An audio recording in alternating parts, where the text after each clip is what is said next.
Okay good. இன்னைக்கு டே 7ல் இருக்கோம். இன்னைக்கு என்ன டே? இன்னைக்கு வந்து ஹெல்த் அண்ட் வெல்பீயிங் பற்றி பார்க்க போகிறோம். அனைவருக்கும் உற்சாகமான வணக்கம். கன்சிஸ்டன்சியாக வந்த அனைவருக்கும் வாழ்த்துக்கள். தொடர்ச்சியாக வந்துட்டு இருக்கீங்க. இன்னைக்கு ஃபிசிக்கல் எக்ஸசைஸில் அனிமல் கிராம்லிங் பற்றியும், திருக்குறளில் வந்து திருக்குறள் பார்க்க போகிறோம். Book of the day, journaling, expert guidance இன்னைக்கு எதுவும் கிடையாது.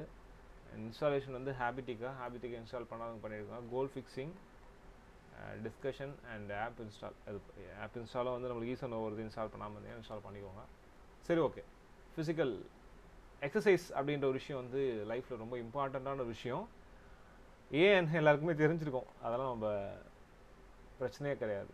அப்போ இன்றைக்கி என்ன பண்ண போகிறோம் அப்படின்னா, நம்ம ஏற்கனவே பண்ண எக்ஸசைஸை முடிச்சுட்டு இதை பண்ண போகிறோம். எல்லோரும் கண்ணுக்கான எக்ஸசைஸ் பண்ண ஆரம்பிச்சிருங்க. Left 10, left right 10,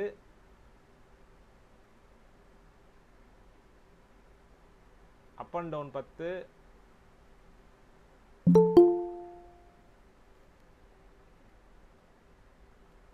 up and down 10, up and down முடிச்ச உடனே சர்க்கிள் கிளாக் வைஸ் 10,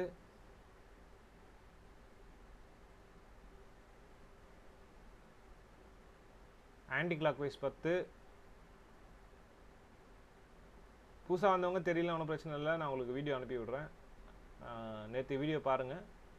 அதுக்கப்புறமா நம்மளுக்கு எப்படி இந்த ஐ எக்ஸசைஸ் பண்ணலான்றது அதில் வந்து புரிஞ்சுப்பீங்க.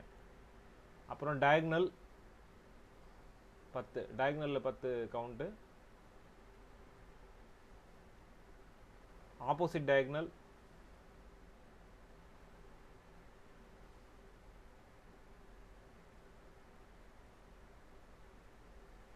அப்புறம் கண்ணை மூடிட்டு கையை நல்லா தேய்ச்சி ஹீட் ஆகிற வரைக்கும் தேய்ச்சி கண்ணு மேலே வச்சு கண்ணை ஒரு 10 வாட்டி பிளிங்க் பண்ணி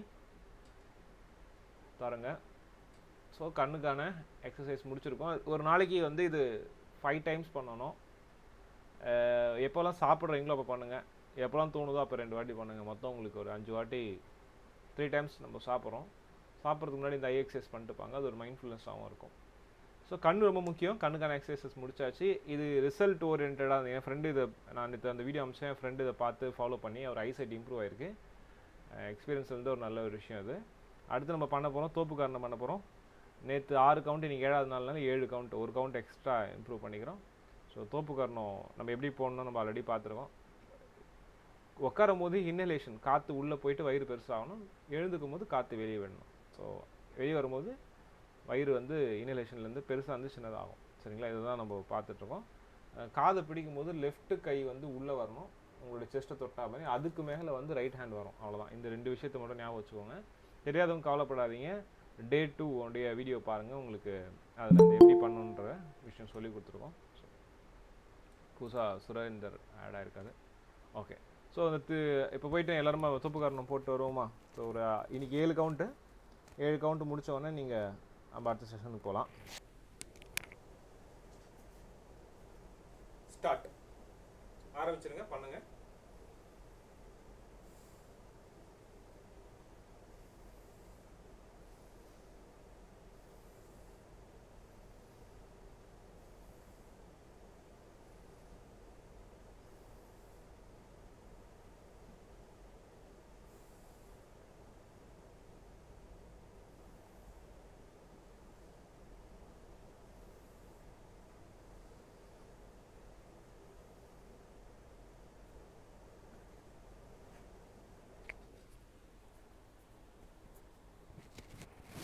நான் 7 கவுண்ட்டு முடிச்சிட்டேன். நீங்கள் முடிச்சிட்டிங்கன்னா ஒரு தம்ஸ் அப் போடுங்க. சில பேரால் பண்ண முடியாது. Okay, no problem. பண்ண முடியாதவங்க ஓகே. பண்ண முடிய சுச்சுவேஷன் இருக்கவங்க மட்டும் பண்ணுங்கள். Okay, good. குணசேகர் முடிச்சாச்சு. ஜெய் சரவணா, ஓகே. கிரி, ஷானிகா, அப்புறமா வந்து ஹேராம். ஓகே, சுரேந்தர் நீங்கள் தான் புதுசாக ஆட் ஆகிருக்காருன்னு நினைக்கிறேன். சுரேந்தர், நம்ம ப்ரீவியஸ் வீடியோஸ் பாருங்கள். இன்றைக்கி செஷன் அப்படியே நீங்கள் கண்டினியூ பண்ணுங்கள். ஓகே, காலைல எக்ஸசைஸ் பண்ணுவோம். காலைல டெய்லி கண்ணுக்கான எக்ஸசைஸும் இப்போதைக்கு தோப்புக்காரணம் மட்டும் சின்ன சின்னதாக ஆரம்பிக்கணும், பெருசாக ஆரம்பிக்கக்கூடாது. அதனால் ஃபைன். அதுக்கப்புறமா இன்றைக்கி செஷனுக்கு உள்ள வருவோம். சரி, ஓகே ஃபைன். இன்றைக்கி என்ன ஃபிசிக்கல் எக்ஸசைஸ், என்ன இன்றைக்கி ஹெல்த்து பற்றி நம்ம பேசுகிறோன்றதுனால இன்றைக்கி எக்ஸசைஸ் பற்றி நிறைய பேசி ஆகணும். Is crawling the new fitness grace அப்படின்னு சொல்லிட்டு யூடியூப்பில் ஒரு ஃபேமஸான வீடியோ இருக்குது. அந்த வீடியோ நான் உங்களுக்கு இப்போ நான் காப்பிரைட் வரும் நான் யூடியூப்பில் போகிறதுனால, ஆனால் நான் உங்களுக்கு அந்த லிங்க் வந்து நான் அனுப்பி விட்றேன், பார்க்கணும். நீங்கள் இன்றைக்கி கன்ஃபார்மாக இது பாருங்கள், இந்த வீடியோ பாருங்கள், நான் குரூப்பில் அனுப்பி விட்றேன். அதாவது இதுல வந்து என்னென்னா, நம்ம சின்ன வயசில் தவழுவோம் இல்லையா, அது வந்து இன்றைக்கி ரொம்ப ஒரு ஹிட் ஆகி ஒரு எக்ஸசைஸில் வந்து ஒரு சூப்பரான ஒரு மைல் ஸ்டோனை க்ரியேட் பண்ணியிருக்கு. நிறைய பேர் யோகா பண்ணுவோம், அதே மாதிரி வந்து நிறைய எக்ஸசைஸ் பண்ணுவோம். ஆனால் இந்த க்ராலிங் வந்து ரொம்ப சூப்பரான ஒரு ட்ரெண்ட் ஆகிட்டு இருக்கக்கூடிய ஒரு எக்ஸசைஸாக இப்போதைக்கு இருக்குது. ஓகே, இது ஆனால் நம்ம ஊர், நான் இதெல்லாம் ரொம்ப ஃபேமஸ் ஆகிட்டு இருக்கேன், நம்மலாம் புதுசாக அப்படியே அடாப்ட் பண்ணிக்க வேண்டியிருப்பேன். இதுக்கு எங்கேயுமே ட்ரெயினர்ஸ்லாம் இப்போ நிறைய பேர் கிடையாது. இதுக்கு நான் செக் பண்ண வரைக்கும் தமிழ்நாட்டில் ட்ரெயினர்ஸ் யாருமே இல்லை. நீங்கள் யாருன்னா தெரிஞ்சால் சொல்லுங்கள். ஆனால் இந்த ட்ரைனிங் வந்து நீங்கள் யூடியூப்பில் பார்த்தீங்கன்னா நிறைய ட்ரெயினர்ஸ் வந்து எடுக்கிறாங்க. Gym expert, fitness experts, yoga எக்ஸ்பர்ட்ஸ்லாம் வந்து இப்போது க்ராலிங் வந்து முக்கியமான ஃபிட்னஸ் எக்ஸசைஸாக எடுத்துகிட்டு இருக்காங்க. சின்ன வயசில் நம்ம தவழுவோம் இல்லையா, அது ஒன்று. ஸோ அதுதான் வந்து இந்த ஃபிட்னஸ் எக்ஸசைஸ்குள்ளே கொண்டு வராங்க. முகமது ரஹ்மான் ஜாயின் பண்ணியிருக்காரு. ஓகே, கண்டினியூ பண்ணுவோம். ஸோ இந்த ஃபிட்னஸ் எக்ஸசைஸாக இந்த க்ராலிங், தவழ்கிறத வந்து ஒரு முக்கியமான எக்ஸசைஸாக இப்போ பண்ணிகிட்டே ட்ரெண்ட் ஆகிட்டு இருக்கு. ஆனால் இதுக்கான பேசிக் எங்கே இருக்குன்னு பார்த்தீங்கன்னா, the hottest new fitness craze is a real. ஓகேங்களா. ஸோ அதுக்கு அடுத்தது யோகாவில் இருக்குது. யோகாவில் வந்து பார்த்தீங்கன்னா இவங்க அனிமல்ஸோடைய க்ராலிங் தான் பண்ணுறாங்க. அதில் வந்து ஒரு 5 க்ராலிங் இருக்கும். கேட் க்ராலிங், பியர் கரடி இருக்குல்லையா அந்த மாதிரி க்ரால் பண்ணுறது, க்ரொக்கடைல் க்ராலிங்கு, அப்புறம் ஃப்ராக் க்ராலிங்கு, இந்த மாதிரிலாம் க்ராலிங் வந்து ஒரு 5 க்ராலிங் வந்து இம்பார்ட்டண்ட்டாக பண்ணிங்கன்னா உங்களுக்கு எப்பேற்பட்ட முதுகுத்தண்டு சார்ந்த பிரச்சனையாக இருந்தாலும் சரி, உங்களுக்கு ஹெல்த்து வந்து பாடி எவ்வளோ ஆக்டிவ் ஆகும் அப்படின்றத கமெண்டில் நிறைய படித்து பார்த்தேன். கிட்டத்தட்ட எவ்வளோ பேர் வந்து அதை பண்ணிவிட்டு நிறைய ப்ராப்ளம் சால்வ் ஆகிருக்குன்னு பார்க்கும்போது இட்ஸ் ரியலி குட். அந்த வீடியோ அனுப்புகிறேன், அது கமெண்ட்ஸ் போய் பாருங்கள். அதை வெறும் யூடியூப் மட்டும் பார்த்து பண்ணி அவ்வளோ பேர் சக்ஸஸ்ஃபுல்லாக இருக்காங்க. அதனால் அந்த வீடியோ அனுப்புகிறேன், அதுக்குள்ளே போய்ட்டு நீங்கள் பார்த்து அந்த வீடியோ சேனலில் போய் பார்த்துட்டு அவங்க நிறைய வீடியோஸ் பண்ணியிருக்காங்க, பாருங்கள். அதில் ஆனால் அந்த ஒவ்வொரு அனிமல் பற்றி தான், ஏன்னா நம்ம மனுஷன் வந்து விலங்குலேருந்து தானே வந்தான். ஸோ நம்மளோட முதுகு தண்டையும் நம்ம கை காலையும் நீங்கள் சரியாக பயன்படுத்துறது கிடையாது. லெஃப்ட் பிரெயின், ரைட்டு பிரெயினோட 2 ஆக்டிவிட்டி இருக்குது. நம்ம வந்து பெரும்பான்மையாக லெஃப்ட் ஹேண்ட் வந்து அவ்வளோ நம்மளால் வந்து அவ்வளோ ரைட் ஹேண்ட் யூஸ் பண்ணுற அளவுக்கு பண்ண முடியாது. சில பேர் லெஃப்ட் ஹேண்ட் இருந்தாங்கன்னா ரைட் ஹேண்டை யூஸ் பண்ண முடியாது. 2 கையில் ஏதாவது ஒன்று தான் எஃபிஷியண்ட்டாக யூஸ் பண்ண முடியும். நீங்கள் 3 Idiots படம் பார்த்தீங்கன்னா தெரியும், சத்யராஜ் வந்து முதல்ல நண்பனில் நம்ம ஊரில் 3 Idiots படம் பார்த்தீங்கன்னா 2 கையில் வந்து எழுதுவாப்பில் அந்த, ஓகேங்களா. ஏன்னா மகாத்மா காந்திக்கு இந்த ஹேபிட் இருந்துச்சுலாம் சொல்லுவாங்க, இருந்துச்சா இல்லையான்னு தெரியல, பட் அந்த படத்தில் சொல்லுவாங்க. ஸோ அந்த மாதிரி ஒரு விஷயம் வந்து முக்கியமாக 2 ஹேண்ட்லேயும் வந்து நம்ம எழுதுறது ஆக்டிவிட்டிஸே வந்து லெஃப்ட் ரைட் 2லேயும் பண்ணுறது வந்துன்னு பார்த்தீங்கன்னா, நான் பேசுறது கேட்கலையா? ஓகே ஃபைன், கேட்குதா இல்லையா? கேட்குதுன்னா ஒரு தம்ஸ் அப் போடுங்க. Yes, good, okay, done. So 2 ஹேண்ட்லேயும் பண்ணும்போது 2 பிரெயின் ஆக்டிவேட் ஆகும். அப்போ கால் நம்ம ஏன் யூஸ் பண்ணுறது இல்லை? விலங்கு பார்த்தீங்கன்னா 4 காலை வந்து யூஸ் பண்ணோம். இப்போ வந்து பார்த்தீங்கன்னா யோகாசனத்தில் வந்து பார்த்தீங்கன்னா க்ரொக்கடைல் போஸு, டர்ட்டில் போஸு, க்ரோவோடைய போஸு, பீகாக் போஸு, மயூராசனம் சொல்லுவாங்க, மயூராசனம், ஓகேங்களா. ஸோ அப்படின்னா வச்சுக்கோங்க. க்ரொக்கடைல் போஸ் அப்படின்றது மகராசனம் அப்படின்னு சொல்லுவாங்க. ஈகிள் போஸு, ஸ்கார்பியன் போஸு, விருச்சிகாசனம் அப்படி சொல்லுவாங்க அந்த ஸ்கார்பியன் போஸை வந்து. அப்புறம் குக்குடாசனம்னா உங்களுக்கு வந்து குக்குடம் அப்படின்றது வந்து பார்த்திங்கன்னா நம்மளுக்கு ஹென், ஓகேங்களா, கோழி இருக்குல்ல, கோழி மாதிரி பண்ணுறது. அப்புறமா வந்து கோவாசனம், அப்புறமா வந்து ஃபிஷ்ஷோட போஸ் மச்சாசனம், அப்புறமா கேட்டோடைய போஸு. இந்த மாதிரி ஒவ்வொரு போஸஸையும் நம்ம அனிமலை வச்சு தான் நம்ம அந்த அனிமல்ஸோடைய ஃபார்மை நம்ம உடம்புல வந்து பண்ணுறோம். இது மாதிரி போஸஸ் வந்து யோகத்துலேருந்து சொல்லியிருக்காங்க. ஆனால் வந்து அதை க்ராலிங்காக ஒவ்வொரு அனிமலும் எப்படி நடக்கும் அப்படின்றத அப்சர்வ் பண்ணி அனிமல்லேருந்து பண்ணியிருக்காங்க. ஏன்னா மனிதன் வந்து பரிணாம வளர்ச்சி எல்லா அனிமல்ஸ் மாதிரியும் அவனால் பண்ண முடியும். ஒரு மீன் மாதிரி நீந்த முடியும், முதல்ல மாதிரி அவனால் வந்து நடக்க முடியும், அவனால் வந்து பார்த்திங்கன்னா எல்லா அனிமல்ஸோடைய வேலையும் வேணால் நிற்க முடியும். வெர்டிகலாக இருக்கக்கூடிய ஒரு உயிரினம், முதுகுத்தண்டு வெர்டிகலாக இருக்கக்கூடிய முக்கியமான ஒரு உயிரினம். குரங்குகளுக்கு இருக்குது, சிப்பான்சிக்கெலாம் இருக்குதுன்னு வச்சுக்கோங்களேன். ஆனால் மனித உயிரினம் வந்து குரங்குலேருந்து ஒரு பரிணாம வளர்ச்சியிலேருந்து வந்து தான் பார்க்கணும். அப்போ வந்து நம்ம எல்லா நிலைகள்லேருந்தும் வந்திருப்போம். அந்த பரிணாம வளர்ச்சின்றது நம்ம வந்து ஆசனங்களாக செய்யும் பொழுது ரொம்ப பயனுள்ளதாக இருக்கிறத பார்க்க முடியும். யோகான்றது ஸ்டாட்டிக்காக பண்ணுறது, இதே பக்கம் க்ராலிங்லாம் வந்து பார்த்திங்கன்னா அந்த மூமெண்ட்டில் பண்ணுறாங்க. சரி, ஓகே.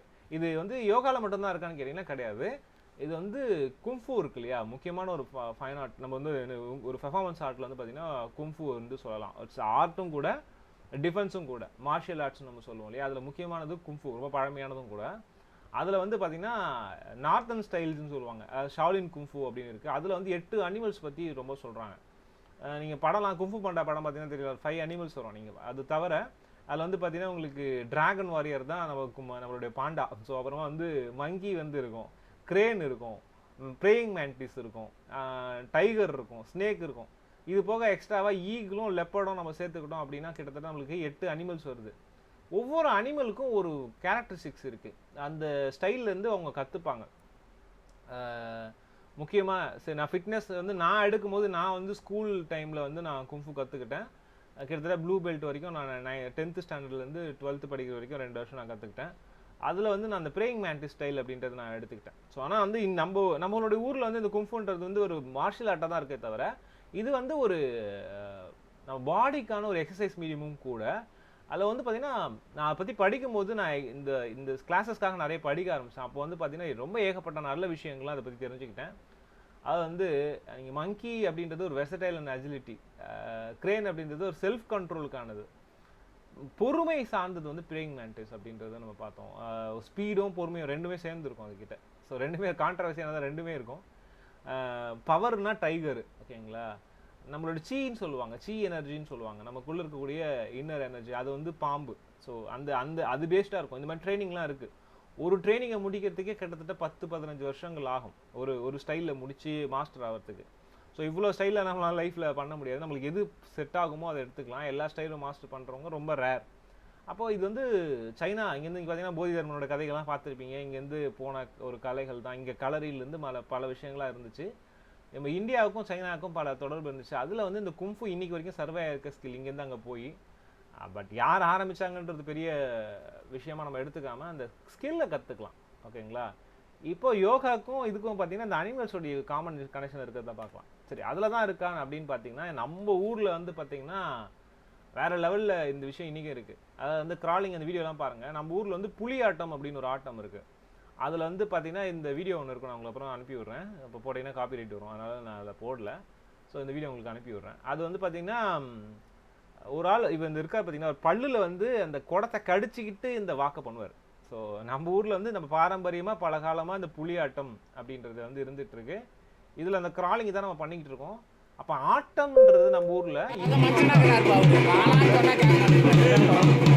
இன்றைக்கும் நம்ம அந்த ஃபார்மில் இருந்துக்கிட்டே இருக்கக்கூடிய ஒரு விஷயம், ஓகேங்களா. அப்போ நம்ம ஊரில் இன்றைக்கும் அந்த ஸ்கில்ஸ் இருக்குது, தெரியாமல் இருக்குது. நம்ம வந்து யோகான்னு சொல்கிறது கிடையாது. நான் வந்து யோகாக்கான தமிழ் வேர்டு எங்கேயே தேடி பார்த்தா எனக்கு ரொம்பவே கிடைக்கவே இல்லை. அது வந்து ஒரு வடமொழி சொல்லேருந்து யூஜ் அப்படின்ற ஒரு வடமொழி சொல்லேருந்து வந்த ஒரு விஷயமா இருக்குது. ஆனால் இன்றைக்கும் நம்ம அதெல்லாம் பயன்படுத்திட்டு தான் இருக்கோம், சரிங்களா. ஆனால் நம்ம ஊரில் இது எந்த பேரில் இருக்குது அப்படின்னு பார்த்தீங்கன்னா ஆட்டம் அப்படின்னு இருக்குது. டான்ஸோடைய ஃபார்மில் இதெல்லாம் வந்துடுது, சரிங்களா. இப்போ வந்து கும்ஃபூவில் வந்து என்ன விஷயத்த பண்ணுறாங்களோ அது நம்ம ஊரில் நடனமாக இருந்திருக்கு. நம்ம ஊரில் இன்றைக்கும் நடனத்தோட ஃபார்மில் அது இருக்குது. களரி மாதிரியான விஷயங்களில் களரி, சிலம்ப ஆட்டம் அப்படின்ற நம்ம சொல்லுவோம், சிலம்பம் அப்படின்னு சொல்லுவோம், சிலம்பு ஆட்டம். ஸோ கையில் வந்து நம்ம கோல் வச்சு சுற்றுறது இதெல்லாம் இருக்கு இல்லையா, இதெல்லாம் நம்ம ஊரில் ஆட்டம்ன்ற பேரில் பெர்ஃபார்மன்ஸ் ஆர்ட்டுக்குள்ளே வந்திருக்கு, சரிங்களா. பெர்ஃபார்மன்ஸ் ஆர்ட்ன்றது ஹெல்த்துக்கான ஒரு பயங்கரமான முக்கியமான விஷயம். ஏன்னா இதில் கண்டுக்கிறதே இல்லை. கரகாட்டம் அப்படின்றது தலைக்கு மேலே ஒரு கரகத்தை வச்சுக்கிட்டு அதை பேலன்ஸ் பண்ணிக்கிட்டு உடம்பு ஸ்பைன் பேலன்ஸில் தான். ஸ்பைன் பேலன்ஸ் அப்படின்றது தான் யோகாக்கான முக்கியமான கான்செப்ட், ஞாபகம் வச்சுக்கோங்க. முதுகுத்தண்டை நேராக வச்சுக்கொள்வதும் அதை வந்து மெயின்டைன் பண்ணுறது, முதுகுத்தண்டு மெயின்டெனன்ஸ் தான் ரொம்ப ரொம்ப இம்பார்ட்டன்ட் ஹெல்த்தில். அப்போ கரகாட்டம் அப்படின்றது ஒரு ஸ்பைனை, நம்ம ஸ்பைனுக்கு மேலே இன்னொரு வெயிட்டை வச்சு பேலன்ஸ் பண்ணுற அளவுக்கு பேலன்ஸ்டாக நம்ம ஆட்டத்தையும் ஆடி இருக்காங்க. அப்போ வந்து ரிதம் இருந்திருக்கு, அதுக்குள்ளே ஆர்ட் ஃபார்ம் இருந்திருக்குன்றது பாருங்கள். கரகாட்டம்ன்றது ரொம்ப முக்கியமான ஒரு தமிழர்களுடைய கலாச்சாரத்தில் ஒன்று இணைந்த ஒன்று. கரகாட்டக்காரன் படம் வந்திருக்கும், பார்த்துருப்பீங்க. ஆனால் அதை தாண்டி யாரும் பண்ணல. இதெல்லாம் நம்ம கற்றுக்கணும். இன்றைக்கி நம்ம இதெல்லாம் இழந்து நிற்கிறோம் அப்படின்றது தான் நீங்கள் தெரிஞ்சுக்கணும். அப்புறம் காவடின்றது லெஃப்ட் ரைட் பேலன்ஸ்க்கானது. நீங்கள் தெரியும், லெஃப்ட் ஷோல்டர் ரைட் ஷோல்டர் ரெண்டுத்துக்குமே பேலன்ஸ்டாக வச்சு நடனம் ஆடக்கூடியது, வெயிட் பேலன்ஸ் பண்ணுறது. அப்போ தலைக்கு மேலே spine balance, left right balance வந்து கரகாட்டம்னு சொல்லியிருக்காங்க. ஒயிலாட்டம் அப்படின்றது பார்த்தீங்கன்னா, ஒயில்னா அழகு. ஸோ இன்றைக்கும் கூட ஸ்கூல்லலாம் ஒரு கர்ச்சீஃப் மாதிரி ஒரு கையில் வச்சுன்னு சுற்றிக்கிட்டே ஆடுவாங்க. நீங்கள் பார்த்தீங்கன்னா தெரியும், அழகாக இருக்கும் அந்த நடனம். முற்காலத்தில் வந்து போருக்கு வந்து இதை பயன்படுத்தியிருக்காங்க. போருக்கு போகிறதுக்கு முன்னாடி ஆட்டமாக வந்து போரை வந்து போகிறதுக்கு முன்னாடி ஒரு ஆட்டம் ஆடுவாங்க. அதை வந்து ஒயிலாட்டம் அப்படின்னு சொல்லுவாங்க. அது அழகோடு சேர்ந்துருக்கும். போருக்கு போகிறதுக்கு முன்னாடி அழகோடு சேர்ந்துருக்கும். ஒயில்னா அழகு. அப்போ இதில் என்ன முக்கியத்துவம் பெறுது அப்படின்னு பார்த்தீங்கன்னா, நடன அசைவுகளில் பேலன்ஸ்டாக இருக்கும், அழகு இருக்கணும், ரிதம் இருக்கணும். இந்த 3மே இருக்கிறது வந்து ஒயிலாட்டம் சொல்லுவோம். அப்போ அதுக்குள்ளே பாடியில் கூட எல்லா பாட்டுக்குமே அதில் விஷயம் இருக்குது. ஸோ மயிலாட்டம், மயிலை போன்று ஆடுதல். சில பேர் காலில் வந்து மயில் மாதிரி கட்டிக்கிட்டு பின்னாடி வந்து பேலன்ஸ் பண்ணுவாங்க. இந்த பேக் சைட் நம்மளோட முதுகு தண்டு இருப்பாங்க. ஏன்னா மயிலோட தோகை இருக்குது பார்த்தீங்களா, அந்த இடத்துக்கான முக்கியமான ஒரு ப்ராக்டிஸ். அப்போது தலைக்கு இருக்குது, ஷோல்டர்ஸ்க்கு இருக்குது, லெஃப்ட் ரைட் பேலன்ஸ்க்கு இருக்குது. நம்மளுடைய பின்பகுதிக்கான ஆட்டம் வந்து மயிலாட்டம். பறை ஆட்டம் அப்படின்றது வந்து பார்த்தீங்கன்னா ரிதமிக் டான்ஸ் அதாவது சொல்லுவோம். பறை அடிச்சுக்கிட்டே ஆடுறது ரொம்ப கஷ்டம். நான் வந்து ஒரு மாதம் பயிற்சி எடுத்துக்கிட்டேன். ரொம்ப நல்ல ஒரு பயிற்சியாக இருந்துச்சு. நான் வந்து மணிமாறன் சார்கிட்ட வந்து பறையாட்டம் பயிற்சி எடுத்துக்கிட்டேன். ஆனால் முழுமையாக நான் வந்து கண்டினியூ பண்ண முடியல. ஏன்னா எனக்கு வந்து பெசன்ட் நகர் போகணுன்றதுனால. ஆனால் எனக்கு வாய்ப்பு கிடைச்சா இன்னொரு வாட்டி நான் போக வேண்டிய ஒரு முக்கியமான கிளாஸ். பெசன்ட் நகரில் இருக்கவங்க மிஸ் பண்ணிடாதீங்க. இப்போ அங்கே தான் நடத்துகிறாங்களான்னு தெரியல. புத்தர் கலைக்குழு சார்பாக நடத்தப்படக்கூடிய பறையாட்டம் மிக சிறந்த ஒரு கலை. அதாவது வந்து பார்த்தீங்கன்னா, நீங்கள் பறை அடித்து கொண்டே ஆடுகின்ற பொழுது வந்து பார்த்தீங்கன்னா உங்களுக்கு வந்து ஹேண்டுக்கும் ப்ராக்டிஸ் இருக்கும், காலுக்கும் ப்ராக்டிஸ் இருக்கும், ரிதம் செஷன் இருக்கும். இது வந்து பார்த்தீங்கன்னா எல்லா ப்ராக்டிஸும் உள்ளே கொண்டு வரும். அப்போ நம்ம ஆட்டம்ன்ற பேரில் தான் வச்சுருக்கோம். பொய்க்கால் குதிரை, காலுக்கு கீழே ப்ராக்டிஸ், காலை தாண்டி மேலுக்கு வந்து பார்த்தீங்கன்னா கரகம், கீழுக்கு வந்து காலில் வந்து பார்த்தீங்கன்னா கொம்பு கட்டிக்கிட்டு நடப்பாங்க, ஆடுவாங்க.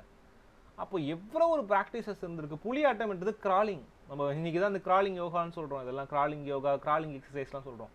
புலியாட்டம் மிக சிறந்தது. இதெல்லாம் இந்த கலை வடிவங்கள்லாம் தயவு செஞ்சு எங்கன்னா கிடைச்சிது அப்படின்னா அங்கே போய் கற்றுக்கோங்க. ஏதாவது ஒரு பர்ஃபார்மன்ஸ் ஆர்ட் உங்களுக்கு பிடிச்சதை கற்றுக்கோங்க. நம்மளுக்கு கலையும் காப்பாற்ற முடியும். நாளைக்கு வந்து இது உங்களுக்கு பெரிய இன்னொரு வகையில் சொல்ல போனால் உங்களுக்கு ஒரு பிஸ்னஸ் மாடலாகவும் மாறும். நீங்கள் யோகாலாம் நிறைய பேர் சொல்லி கொடுத்துட்ருக்காங்க. அந்த மாதிரி இந்த ஆட்டங்களை சொல்லி கொடுக்க வேண்டியது கட்டாயத்தில் இருக்கிறோம். அதனால் நீங்கள் கற்றுக்கிட்டு சொல்லிக் கொடுங்க, தப்பே கிடையாது. பரப்புங்க. உங்களுக்கு ஒரு இன்கம் சோர்ஸ்லேருந்து வரும்னா பயன்படுத்திக்கோங்க, தப்பு இல்லை. ஏன்னா இன்னைக்கு இதை தான் நம்ம வந்து ஃபாரினர்ஸ் பண்ணிகிட்டு இருக்காங்க.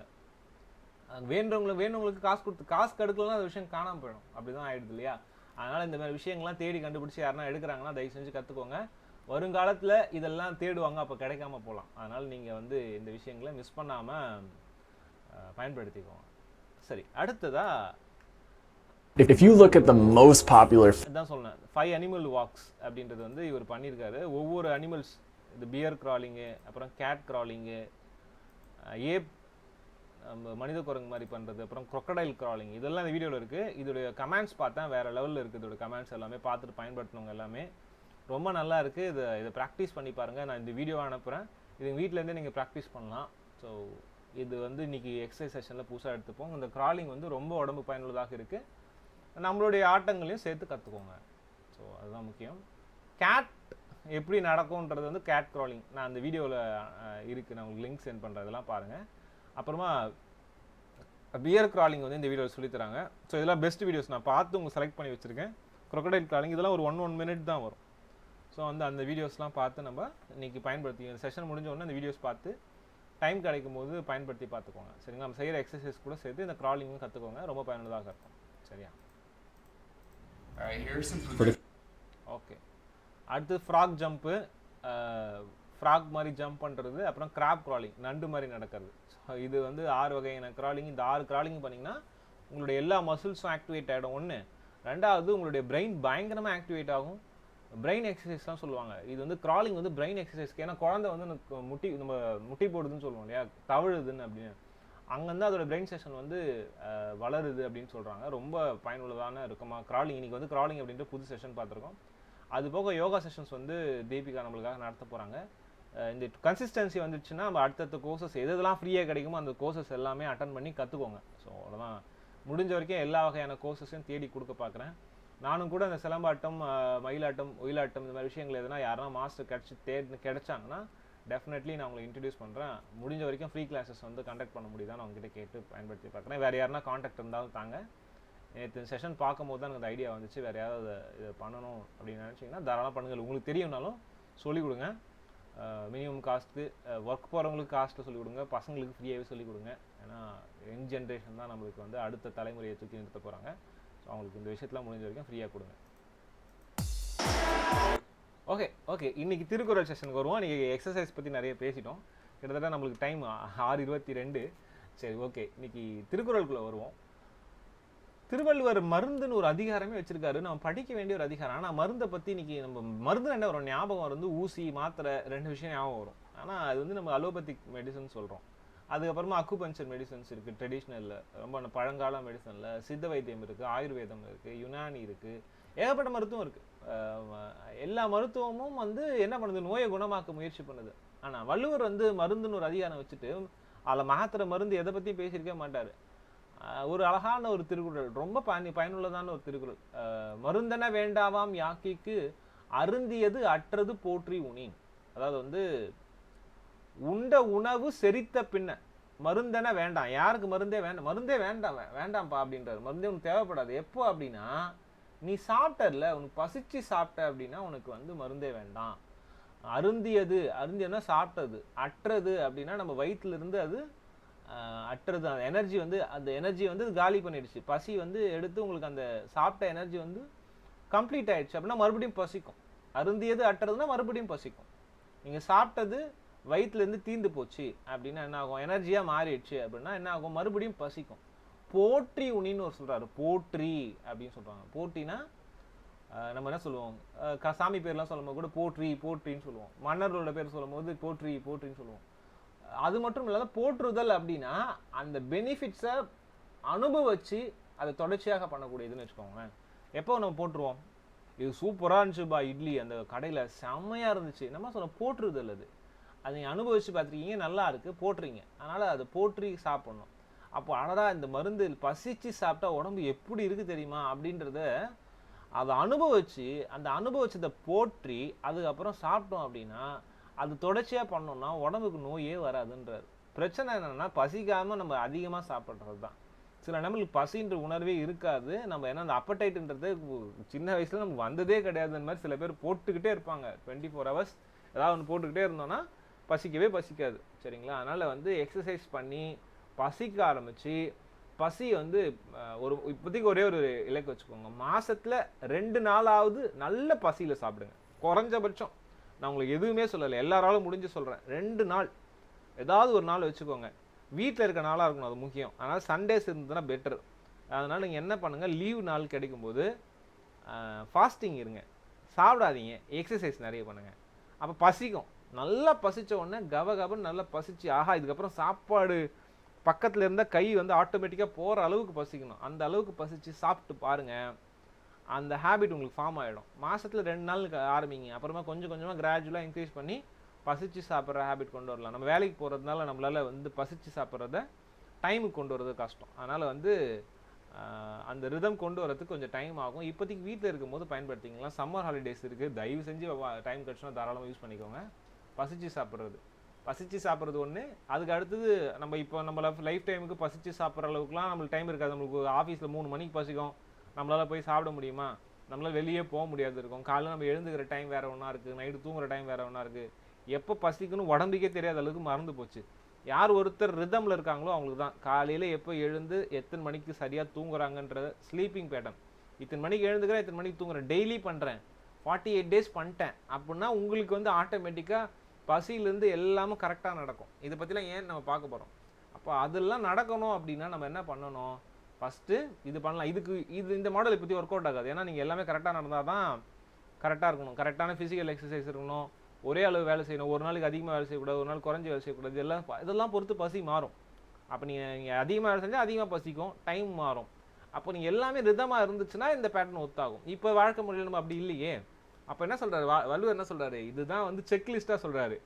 உனக்கு சரியான நேரத்தில் பசிக்குதுன்னா நீ சரியாக இருக்கடா. அதை வந்து இந்த திருக்குறள் டைரெக்டாக சொல்லலை, பசிச்சு சாப்பிடுன்ட்டாரு. அப்போ பசிச்சு சாப்பிட்னா நம்மளால் முடியுமா? அடுத்த கேள்வி, முடியாது. ஏன்னா நம்ம லைஃப் ஸ்டைல் மாறி இருக்கு. அப்போது உனக்கு சரியான டெய்லி ஒவ்வொரு டைம் சரியாக அதே டைம் பசிக்குது அப்படின்னா நீ கரெக்டாக இருக்குன்னு அர்த்தம். உடம்பு சில பேர்லாம் டான் அலாரம் அடிக்கும்.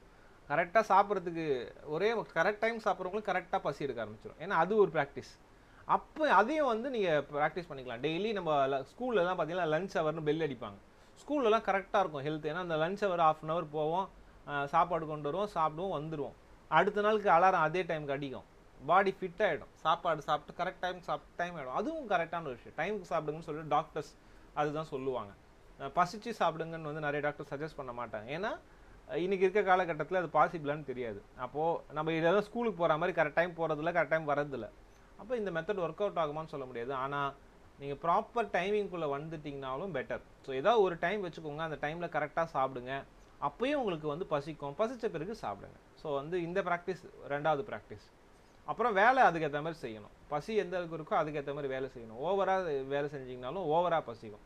ஸோ அதெல்லாம் கொஞ்சம் மெஷர்மெண்ட்டுக்குள்ளே வரத்துக்கு ரொம்ப முக்கியமாக இருக்கும். இது கரெக்ட் ஆகிடுச்சுன்னா லைஃப் பேலன்ஸ்ன்றார் வள்ளுவர். ரொம்ப அழகான விஷயம் சொல்லி கொடுத்துருக்காரு. யாரும் இவ்வளோ எளிமையாக சொல்லித்தர முடியாது. பசிக்கும் ஆரோக்கியத்திற்குமான தொடர்பை வேறு எங்கேயும் சொல்லலை. ஓகேங்களா? அடுத்ததான திருக்குறள் இன்னொன்று. இது அடிக்ஷன் பற்றி நம்ம இன்னைக்கு பேச போகிறோம். நிறைய அடிக்ஷன் இருக்கும் இல்லையா?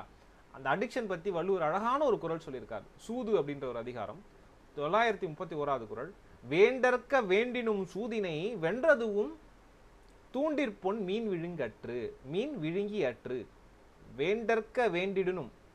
ஓகே, வெற்றியே பெற்றதாக இருந்தாலும், வெற்றியை தரக்கூடியதாக இருந்தாலும் சூதாட்டத்தை விரும்பாத. சூதாட்டத்தில் வெற்றியிடும். ட்ரீம் லெவல்லாம் விளையாடுறாங்க நிறைய பேர் வந்து சூதாட்டம். நிறைய வகையான சூதாட்டங்கள் இருக்குது. ட்ரீம் லெவன் சூதாட்டமான்னு நம்மளுக்கு தெரியாது.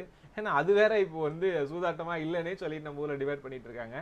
என்னை பொறுத்த வரைக்கும் எது உங்களை வந்து அட்ராக்ட் பண்ணுதோ, உங்களை அட்ராக்ட் பண்ணி இழுத்து பணத்தை செலவு பண்ண வைக்கிறதோ அதெல்லாம் சூது தான். சரிங்களா? அப்படி வச்சுக்கோங்க. அது கேமாக இருந்தாலும் சரி, கேம்லிங்காக இருந்தாலும் சரி, சூதாக இருந்தாலும் சரி, எதுவாக இருந்தாலும் சரி, எது உங்களை அட்ராக்ட் பண்ணி உங்களை வந்து அதை பண்ண வைக்குதோ, அது வந்து வெளியே வராமல் பிடிச்சி வச்சுக்குதோ அதுதான் சூது. அந்த சூதுனால்தான் மகாபாரதத்தில் மிகப்பெரிய குவாலிஃபிகேஷன்லாம் இருந்த தர்மன் தோத்தே போனான். அவங்களுடைய ஒய்ஃபை இழந்தான், அவங்களோட அரண் எல்லாமே எவ்வளோ விஷயம் நடந்துச்சு. அதனால மகாபாரத போர் வந்துச்சு. அதனால பல உயிர்கள் சேதமாச்சு. எல்லாத்துக்கும் காரணம் சூது. சரிங்களா? அப்போ எப்படி அந்த சூது நடக்குது அப்படின்னு தெரிஞ்சுக்கிட்டீங்கன்னா, அழகா வள்ளுவர் சொல்றாரு, வெற்றி பெற்றா கூட சூது பக்கம் போயிடாதரா. வென்ற வெற்றியும் எப்படிப்பட்டதுன்னா, நீ வெற்றி நினைக்கிறதுல அந்த வெற்றி வந்து ஆக்சுவலாக எப்படிப்பட்டது தெரியுமா அப்படின்னு ஒரு உவமை சொல்றாரு. மிக சிறந்த உவமை. ஓகேங்களா? தூண்டில் இருக்கக்கூடிய இரும்பு இருக்குல்ல, அந்த இரும்பை மீன் வந்து என்ன நினைக்குமா, அது வந்து தன்னுடைய உணவுன்னு நினைச்சு அதை கவ்விடுமா. அப்படிதானே? சில பெயிட்ஸ்லாம் இருக்கும். இப்போதான் நம்ம ஊரில் மண்புழு போட்டு போடுவோம். அந்த ஊரில் சில நேரங்கள் வந்து மீன் மாதிரியே இருக்கும் அந்த பெயிட்டு. அது மீனுன்னு ஏதோ நினைச்சது விஷுவலாக பார்த்து அந்த மீன் ஒரு வாட்டி கவ்விடுச்சு அப்படின்னா அது நினைக்குது அது வந்து சாப்பாடுன்னு. ஆனால் உண்மையில் வந்து பார்த்தீங்கன்னா சாப்பாடு கிடையாது. அந்த மீனை பிடிக்கிறதுக்கு வச்ச ஒரு முள், தூண்டில் முள். அந்த தூண்டில் முள் மாதிரிடா மாட்டிப்ப. வெற்றின்றத ஒரு தூண்டில் முள்ளை போட்டு உன்னை பிடிச்சிரும் சூதுன்றது. ஏகப்பட்ட ஆப் இருக்கு, ஏகப்பட்ட கேம்லிங் விஷயம்லாம் இருக்கு. இந்த மாதிரி விஷயங்களாமே மாட்டிக்காதீங்க. அப்போ அதுக்கு மட்டும்தான் அதுவான்னு கேட்டிங்கன்னா கிடையாது. Food is also like food addiction. எதெல்லாம் அடிக்ஷனாக இருக்கோ, உங்களை மீறி அது வந்து பிடிக்குதோ அது எல்லாமும் தூண்டில் முள் மாதிரி உங்களை வச்சு செஞ்சிடும். உங்கள் வாழ்க்கையே காலி, லைஃப் காலி. மீன் மாட்டிச்சுன்னா என்ன பண்ணுவோம்? வெளியே எடுத்துரும். அதே தான் வள்ளுவர் சொல்லக்கூடிய ஓமை. எத்தனை வருஷங்களுக்கு முன்னாடி எப்படி சொல்லியிருக்காரு பாருங்க அடிக்ஷன் பற்றி. சிறந்த திருக்குறள். ஓகே, இன்னைக்கு எத்தனை மணி ஆச்சு? 6:31 ஆச்சு. சரி, ஓகே.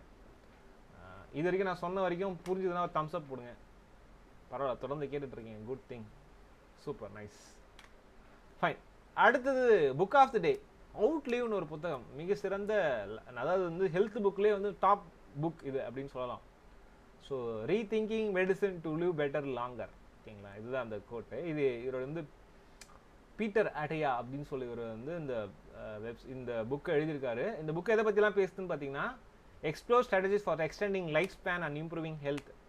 நம்மளுடைய ஆயுள் காலத்தை எப்படி நீட்டிக்கலாம், ஆரோக்கியத்தை எப்படி நீட்டிக்கலாம். டயட் பற்றி பேசுது, எக்ஸசைஸ் பற்றி பேசுது, ஸ்லீப் பற்றி பேசுது, ஸ்ட்ரெஸ் மேனேஜ்மெண்ட் பற்றி பேசுது. 4 விஷயங்கள் சொல்கிறாரு ஹெல்த்துக்கு. டயட் முக்கியம், எக்ஸசைஸ் முக்கியம், தூக்கம் முக்கியம், ஸ்ட்ரெஸ் இல்லாமல் இருக்கிறது முக்கியம். இந்த 4 யாருக்கு இருக்கோ அவங்க ஆப்டிமிஸ்டாக ஹெல்த்திக்காக இருக்காங்கன்னு அர்த்தம். சாப்பாடு சரியில்லைனாலும் முடிஞ்சுது, எக்ஸசைஸே பண்ணலாம் முடிஞ்சுது, தூக்கமே இல்லைனாலும் முடிஞ்சுது, இப்போ ஸ்ட்ரெஸ்ஸோடு இருந்தீங்கனாலும் வாழ்க்கை முடிஞ்சுது. இது 4மே 4 pillars ஆஃப் தி ஹெல்த் அப்படின்னு பார்க்குறாங்க இந்த புக் சொல்லுது. So emphasise importance of personalise approach to health. எப்படி தனிப்பட்ட முறையில் நீங்கள் வந்து ஹெல்த் விஷயங்களில் வந்து டெவலப் பண்ணிக்கலான்றதை பற்றி இந்த புத்தகம் பேசுது. லாஞ்சிவிட்டி, ஏஜ் பற்றி பேசுது. Practical provide tips for implementing life style changes. வாழ்க்கையில் நம்ம லைஃப் ஸ்டைல் என்ன விஷயங்கள்லாம் சேஞ்ச் பண்ணிக்கணுன்றதை பற்றி பேசுது. Holistic approach to wellbeing. நார்மலான ஒரு அப்ரோச் இல்லாமல் எல்லாரும் பயன்படுத்தக்கூடிய ஹோலிஸ்டிக்கான ஒரு அப்ரோச் வந்து இந்த புத்தகம் வந்து நம்மளுக்கு சொல்லித்தருது. இதெல்லாம் ரஃபாக இந்த புத்தகத்தை பற்றி நம்ம முக்கியமாக தெரிஞ்சுக்க வேண்டிய விஷயம். இந்த வீடியோ ஒன்று இருக்குது, இந்த வீடியோ வந்து பாருங்கள். இந்த வீடியோவில் வந்து ஒரு பாட்டை மட்டும் எடுத்து நான் உங்களுக்கு சொல்லித்தரேன். இந்த டாக்டர் வந்து பீட்டர் அவர் என்ன சொல்கிறாரு பார்த்தீங்கன்னா, நிறைய அவர் டெஸ்டிமோனிஸாக பார்க்க போகிறோம். நிறைய விஷயங்கள் பண்ணியிருக்காருங்க, சூப்பராக பண்ணியிருக்காரு. புத்தகம் படிக்கும்போது நிறைய விஷயங்கள் கற்றுக்க முடிஞ்சுது. அது புக் சம்மரி நான் உங்களுக்கு அனுப்பி விட்றேன், பாருங்கள். அதில் 3 லைன் இருக்கிறது நீங்கள் பார்க்கலாம். ஒரு ஒயிட் லைனு, ஒரு ப்ளூ லைனு, ஒரு ரெட் லைன். இந்த ஒயிட் லைன் அப்படின்றது என்னென்னு பார்த்தீங்கன்னா, உங்களுக்கு லெஃப்ட் சைடு மேலே வந்து ஒய் ஆக்சிஸில் வந்து ஹெல்த்து, கீழே வந்து பார்த்தீங்கன்னா லைஃப் ஸ்பேன் அப்படின்ற 2 விஷயமா எடுத்துக்கிறாரு. நம்ம பிறக்கும் போது நம்மளுக்கு ஹெல்த்தும் நல்லா இருக்குது, லைஃப் ஸ்பேனும் வந்து டாப்பில் இருக்குது, சரிங்களா? ஸோ நம்ம லைஃப் ஸ்பேன்ன்றது வயசு வந்து 0ல் இருக்குது, ஹெல்த் வந்து 100% இருக்குது.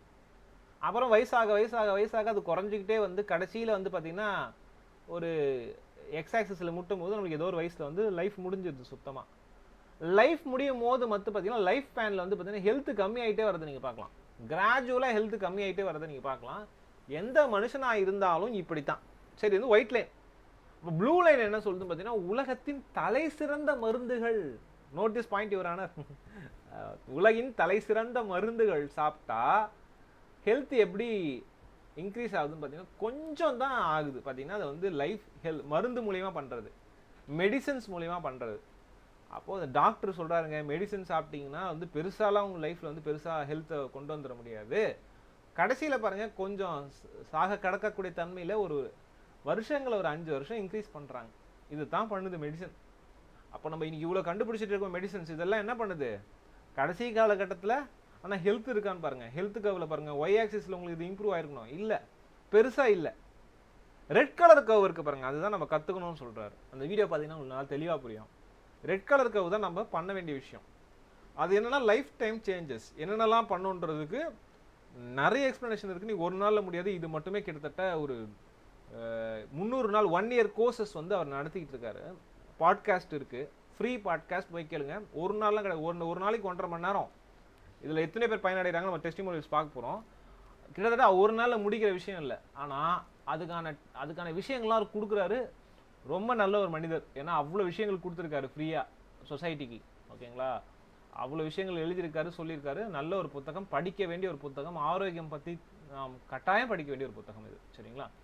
அவர் வந்து சொல்லக்கூடியது ரெட் லைன் தான் வந்து பார்த்தீங்கன்னா லைஃப் டைம் சேஞ்சஸ் பண்ணும்போது என்னென்ன. இப்போ 4 விஷயம் லைஃப் டைம் சேஞ்சஸ் என்ன, அவர் 4 விஷயம் 4 பில்லர் சொன்னார் இல்லையா?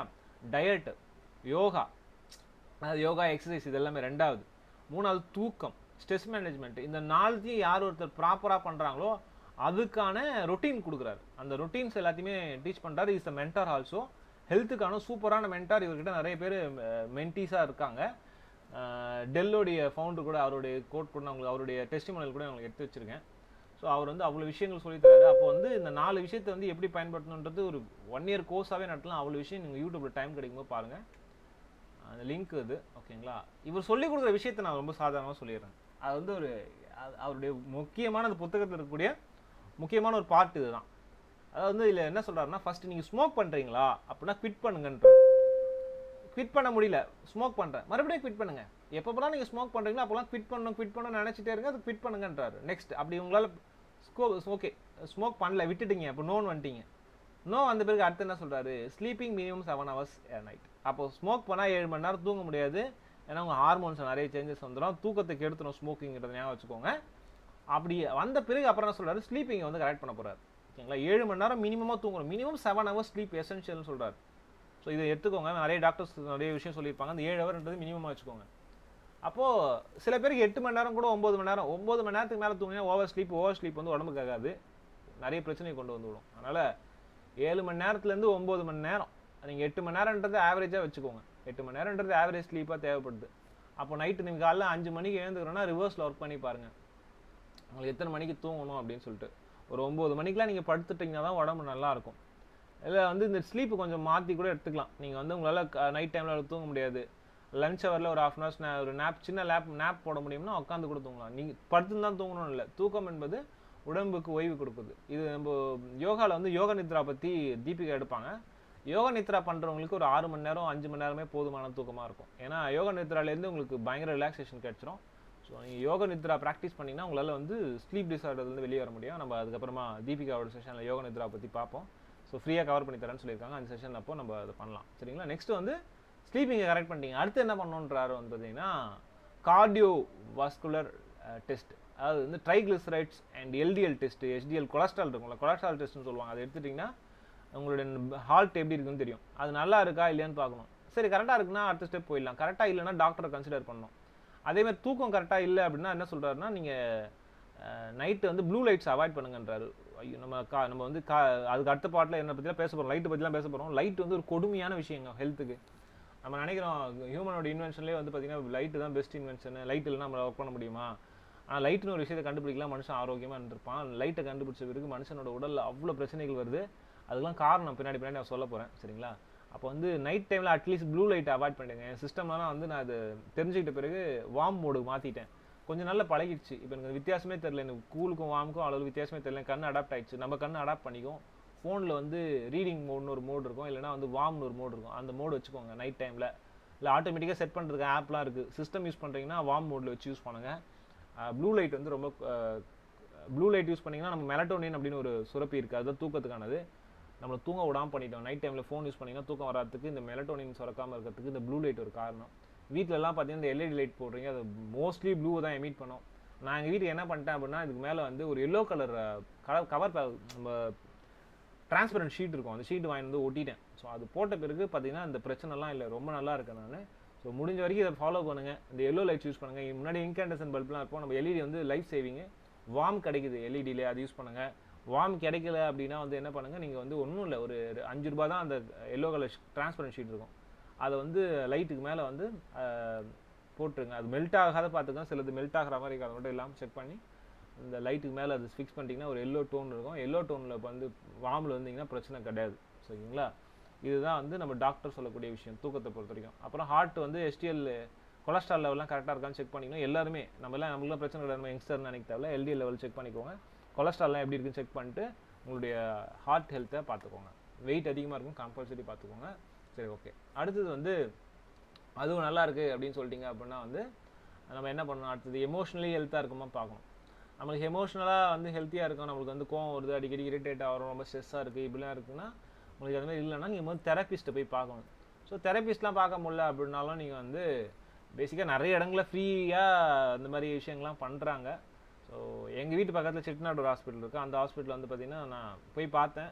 ரொம்ப கவுன்சிலிங்லாம் ரொம்ப கம்மி தான். 10 rupees ஒரு கார்டு போட்டிங்கன்னா சைக்காட்ரிஸ்ட்டை மீட் பண்ண முடியுது. இந்த மாதிரி நிறைய ஆப்பர்ச்சுனிட்டிஸ் இருக்குது. நிறைய மெடிக்கல் காலேஜ் எனக்கு தெரிஞ்சதுக்கு சொன்னேன், உங்கள் வீட்டு பக்கத்தில் நிறைய மெடிக்கல் காலேஜஸ் இருக்கலாம், சைக்காட்ரிக் டிபார்ட்மெண்ட் இருக்கும், போய் தயவு செஞ்சு பாருங்கள். பைத்தியமாக இருக்கவங்க தான் சைக்காட்ரிக் டிபார்ட்மெண்ட் போகிறான்னு ஒரு மித் இருக்குது. அதெல்லாம் உடச்சிட்டு முதல்ல உங்களுக்கு ஸ்ட்ரெஸ் இருக்குது, எதுவுமே ஹேண்டில் பண்ண முடியல, டாக்டரை போய் பாருங்கள், டெஃபினெட்லாம் ஹெல்ப் பண்ணுவாங்க. நிறைய கவர்மெண்ட் ஹாஸ்பிட்டல் இருக்குது, தயவு செஞ்சு போய் பயன்படுத்திக்கோங்க.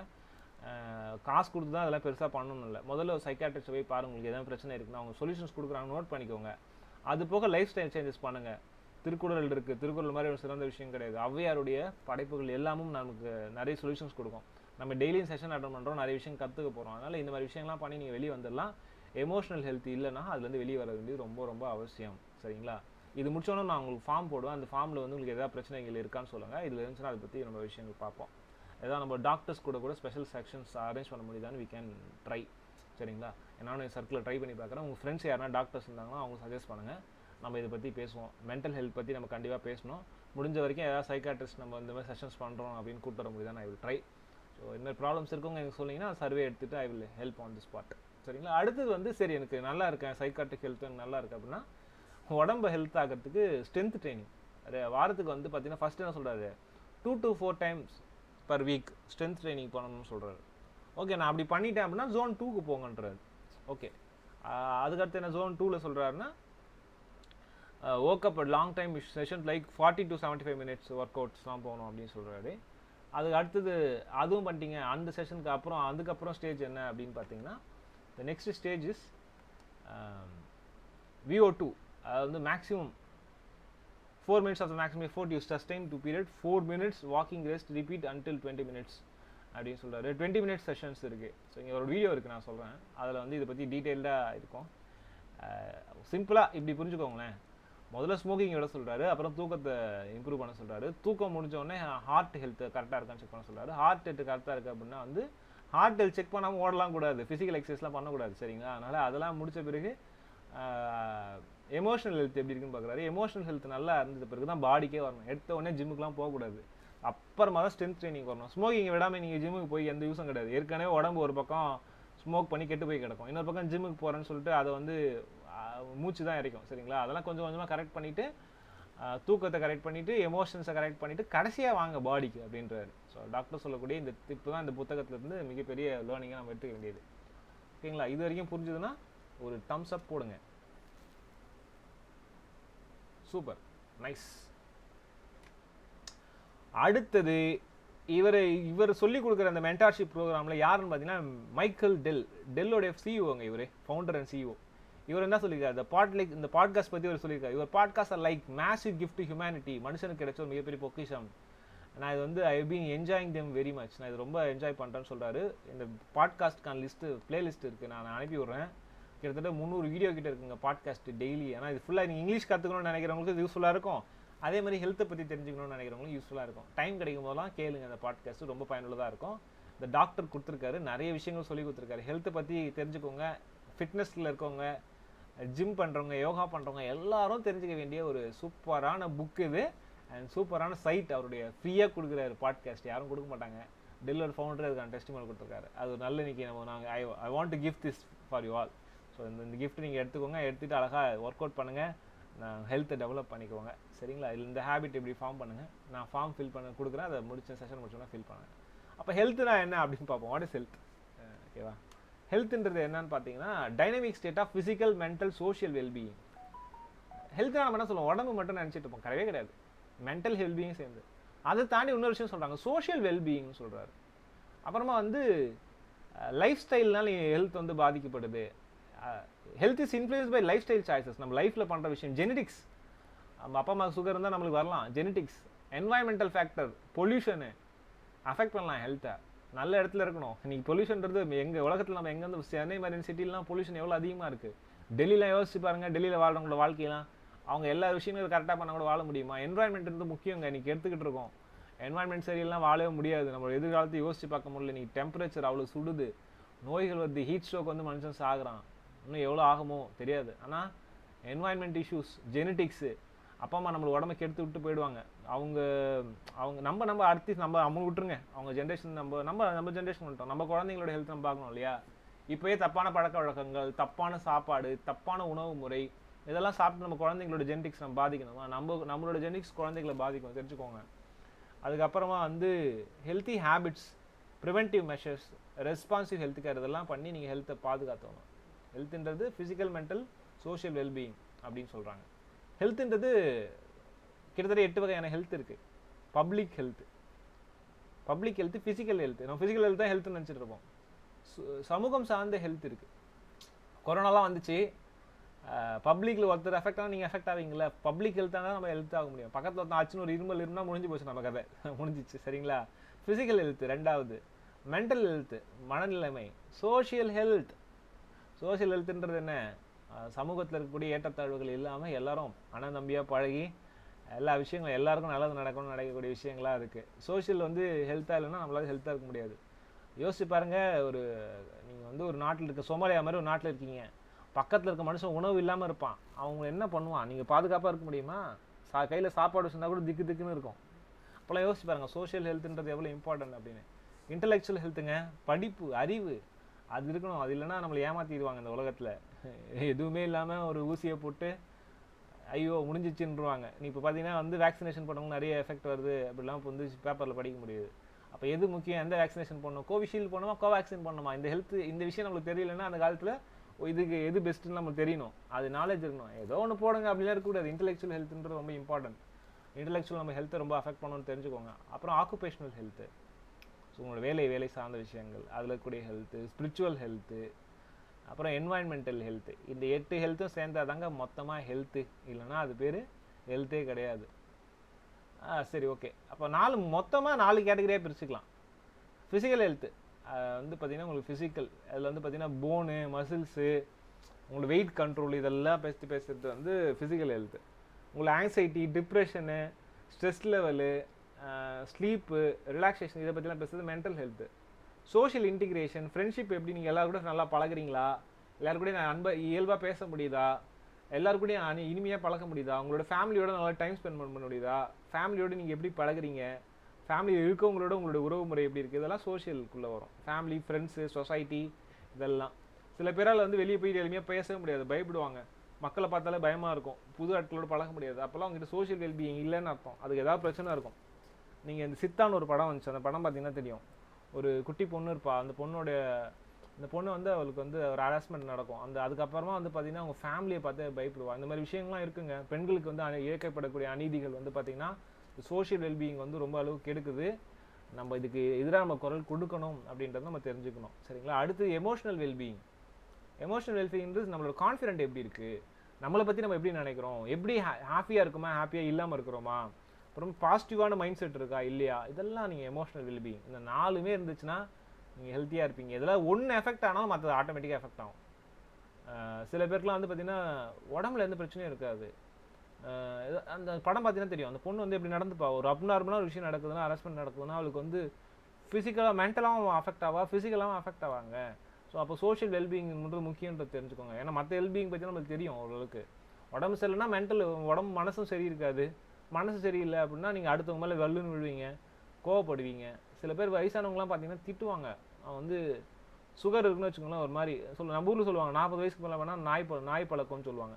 நாய் மாதிரி குலைப்பாங்க அப்படி சொல்லுவாங்க. ஏஜ் வச்சு சொல்லலை, ஏன்னா அவங்களுடைய வெல்பீயிங் வச்சு சொல்கிறாங்க. 40 வயசுக்கு மேலே இருக்கவங்க உடலில் எதனா பிரச்சனைகள் காமனாக வர வாய்ப்பு இருக்குது. உடலில் பிரச்சனை இருக்கவங்க வந்து நம்மக்கிட்ட கோவப்பட்டாங்கன்னா கோவமாக அதை எடுத்துக்காதீங்க அப்படின்றத தெரிஞ்சுக்கோங்க. ஏன்னா அவங்க தேர் நாட் சோஷியலி வெல்பீயிங். அவங்கக்கிட்ட யாரும் பேசலை, எல்லாரும் பேசாததுனால நம்மள இரிட்டேஷன் செலுத்துகிறாங்க. நோய் வந்த பிறகு ஒரு மனிதன் நார்மலாகவே இருக்க மாட்டான். உங்கள் அப்பா அம்மாவே இருந்தால் கூட நோய் வந்துருச்சு அப்படின்னா அவங்ககிட்ட அவங்க பழகும்போது ஒரு சின்ன பிஹேவியர் சேஞ்சாவது இருக்கும். நீங்கள் அதை தெரிஞ்சு நடந்துட்டு அவங்களை அதுலேருந்து வெளியே கொண்டு வர ட்ரை பண்ணணும். அப்புறம் எமோஷனல் வெல்பீயிங்கிறது ரொம்ப ரொம்ப முக்கியங்க. இது வந்து பார்த்திங்கன்னா உங்களுடைய மைண்டை பீஸ்ஃபுல்லாக வச்சுக்கிறது, அடுத்தவங்க என்ன சொன்னாலும் அதை வந்து பெருசாக எடுத்துக்காமல் ப்ரோஆக்டிவாக இருக்குது, இந்த மாதிரி விஷயங்கள்லாம். அப்போ அதுக்கு என்ன வேணும்னா மைண்ட்ஃபுல்னஸ், யோகா, இந்த மாதிரி காலையில் எழுந்து நல்ல செஷன்ஸை கேட்குறது, ப்ராக்டிஸ் பண்ணுறது, கேட்குறது மட்டும் இல்லை ப்ராக்டிஸ் பண்ணுறது, இது எல்லாமும் இருந்துச்சுன்னா எமோஷனல் வெல்பீயிங் வரும். இது 4ம் சேர்ந்தால் தான் ஹெல்த்து. அப்போ வந்து physical health, social wellbeing, mental health, இது 3ம் சேர்ந்தால் தான் ஹெல்த்து. ஒரு தமிழ் பாட்டு இருக்குது. ஒரு நாளும் உனை மறவாத இனிதான வரம் வேண்டும், உறவாலும் உடற் உயிராலும் பிரியாத வரம் வேண்டும், விழியோடு இமை போலே விலகாத நிலை வேண்டும். என் வாய்ஸ் நல்லா இருக்காது, ஆனால் அது படித்தா நல்லா இருக்கான்றதுனால எனக்கு தெரிஞ்ச அளவுக்கு பாடியிருக்கேன். சரிங்களா? அதை விட்டுருங்க. அதில் 3 வார்த்தை நான் ஹைலைட் பண்ணியிருக்கேன் பாருங்கள். உறவாலும் உடற் உயிராலும். இது வந்து ஒரு லவ் சாங். இது இந்த பாட்டு கேட்டிருப்பீங்க. ரஜினிகாந்தும் மீனாவும் இருப்பாங்க. அப்போ அந்த உறவு முறை எப்படி இருக்கணும், ரிலேஷன் வெல்பீயிங்னு ஒன்று இருக்குது, அழகால சொல்லியிருப்பாங்க. உறவாலும், அதாவது வந்து சோஷியல் ஹெல்த்துன்னு நம்ம சொல்கிறோம்ல, அது ஒரே வார்த்தையில் அந்த அழகாக அந்த கவிஞர் எழுதியிருக்கார். உறவாலும், ரிலேஷன்ஷிப்பு சொசைட்டிலையும் சரி, பர்சனல் லைஃப்லையும் சரி, உடலாலும் ஃபிசிக்கல், உயிராலும் அப்படின்னு ஒரு விஷயத்தை ஆட் பண்ணுறாரு. ஸ்பிரிச்சுவல் வெல்பீயிங் நம்ம தான் பார்த்தோம் 8 வகையான வெல்பீயிங்கில். அப்போ உடல், மனம், உயிர் அப்படின்னு 3 விஷயங்கள் இருக்குது. இந்த 3மே 3த்துலேயே பிரியாமல் வர வேணும்னு கேட்குறாங்க. அதையே 1த்தில் சொன்னால் போதாதா, எதுக்கு 3த்தில்? 3 wellbeing is very essential for relationship. அழகான ஒரு பாட்டு வரி. இந்த சொன்னால் மறக்க மாட்டேங்கிறதுனால தான் இந்த பாட்டு சொன்னேன். அடுத்த வாட்டி இந்த பாட்டு கேட்கும்போது ஞாபகம் வரும். அப்போ உடலாலும் உறவாலும் உடல் உயிராலும், அழகாக இருக்கு பாருங்க தமிழ் பாருங்க. 3 ஊ, உறவு, உடல், உயிர். இந்த 3 ஊழையும் நம்ம கரெக்டாக வச்சுக்கிட்டோம்னா நம்மளுக்கு நோய் அப்படின்ற வராது.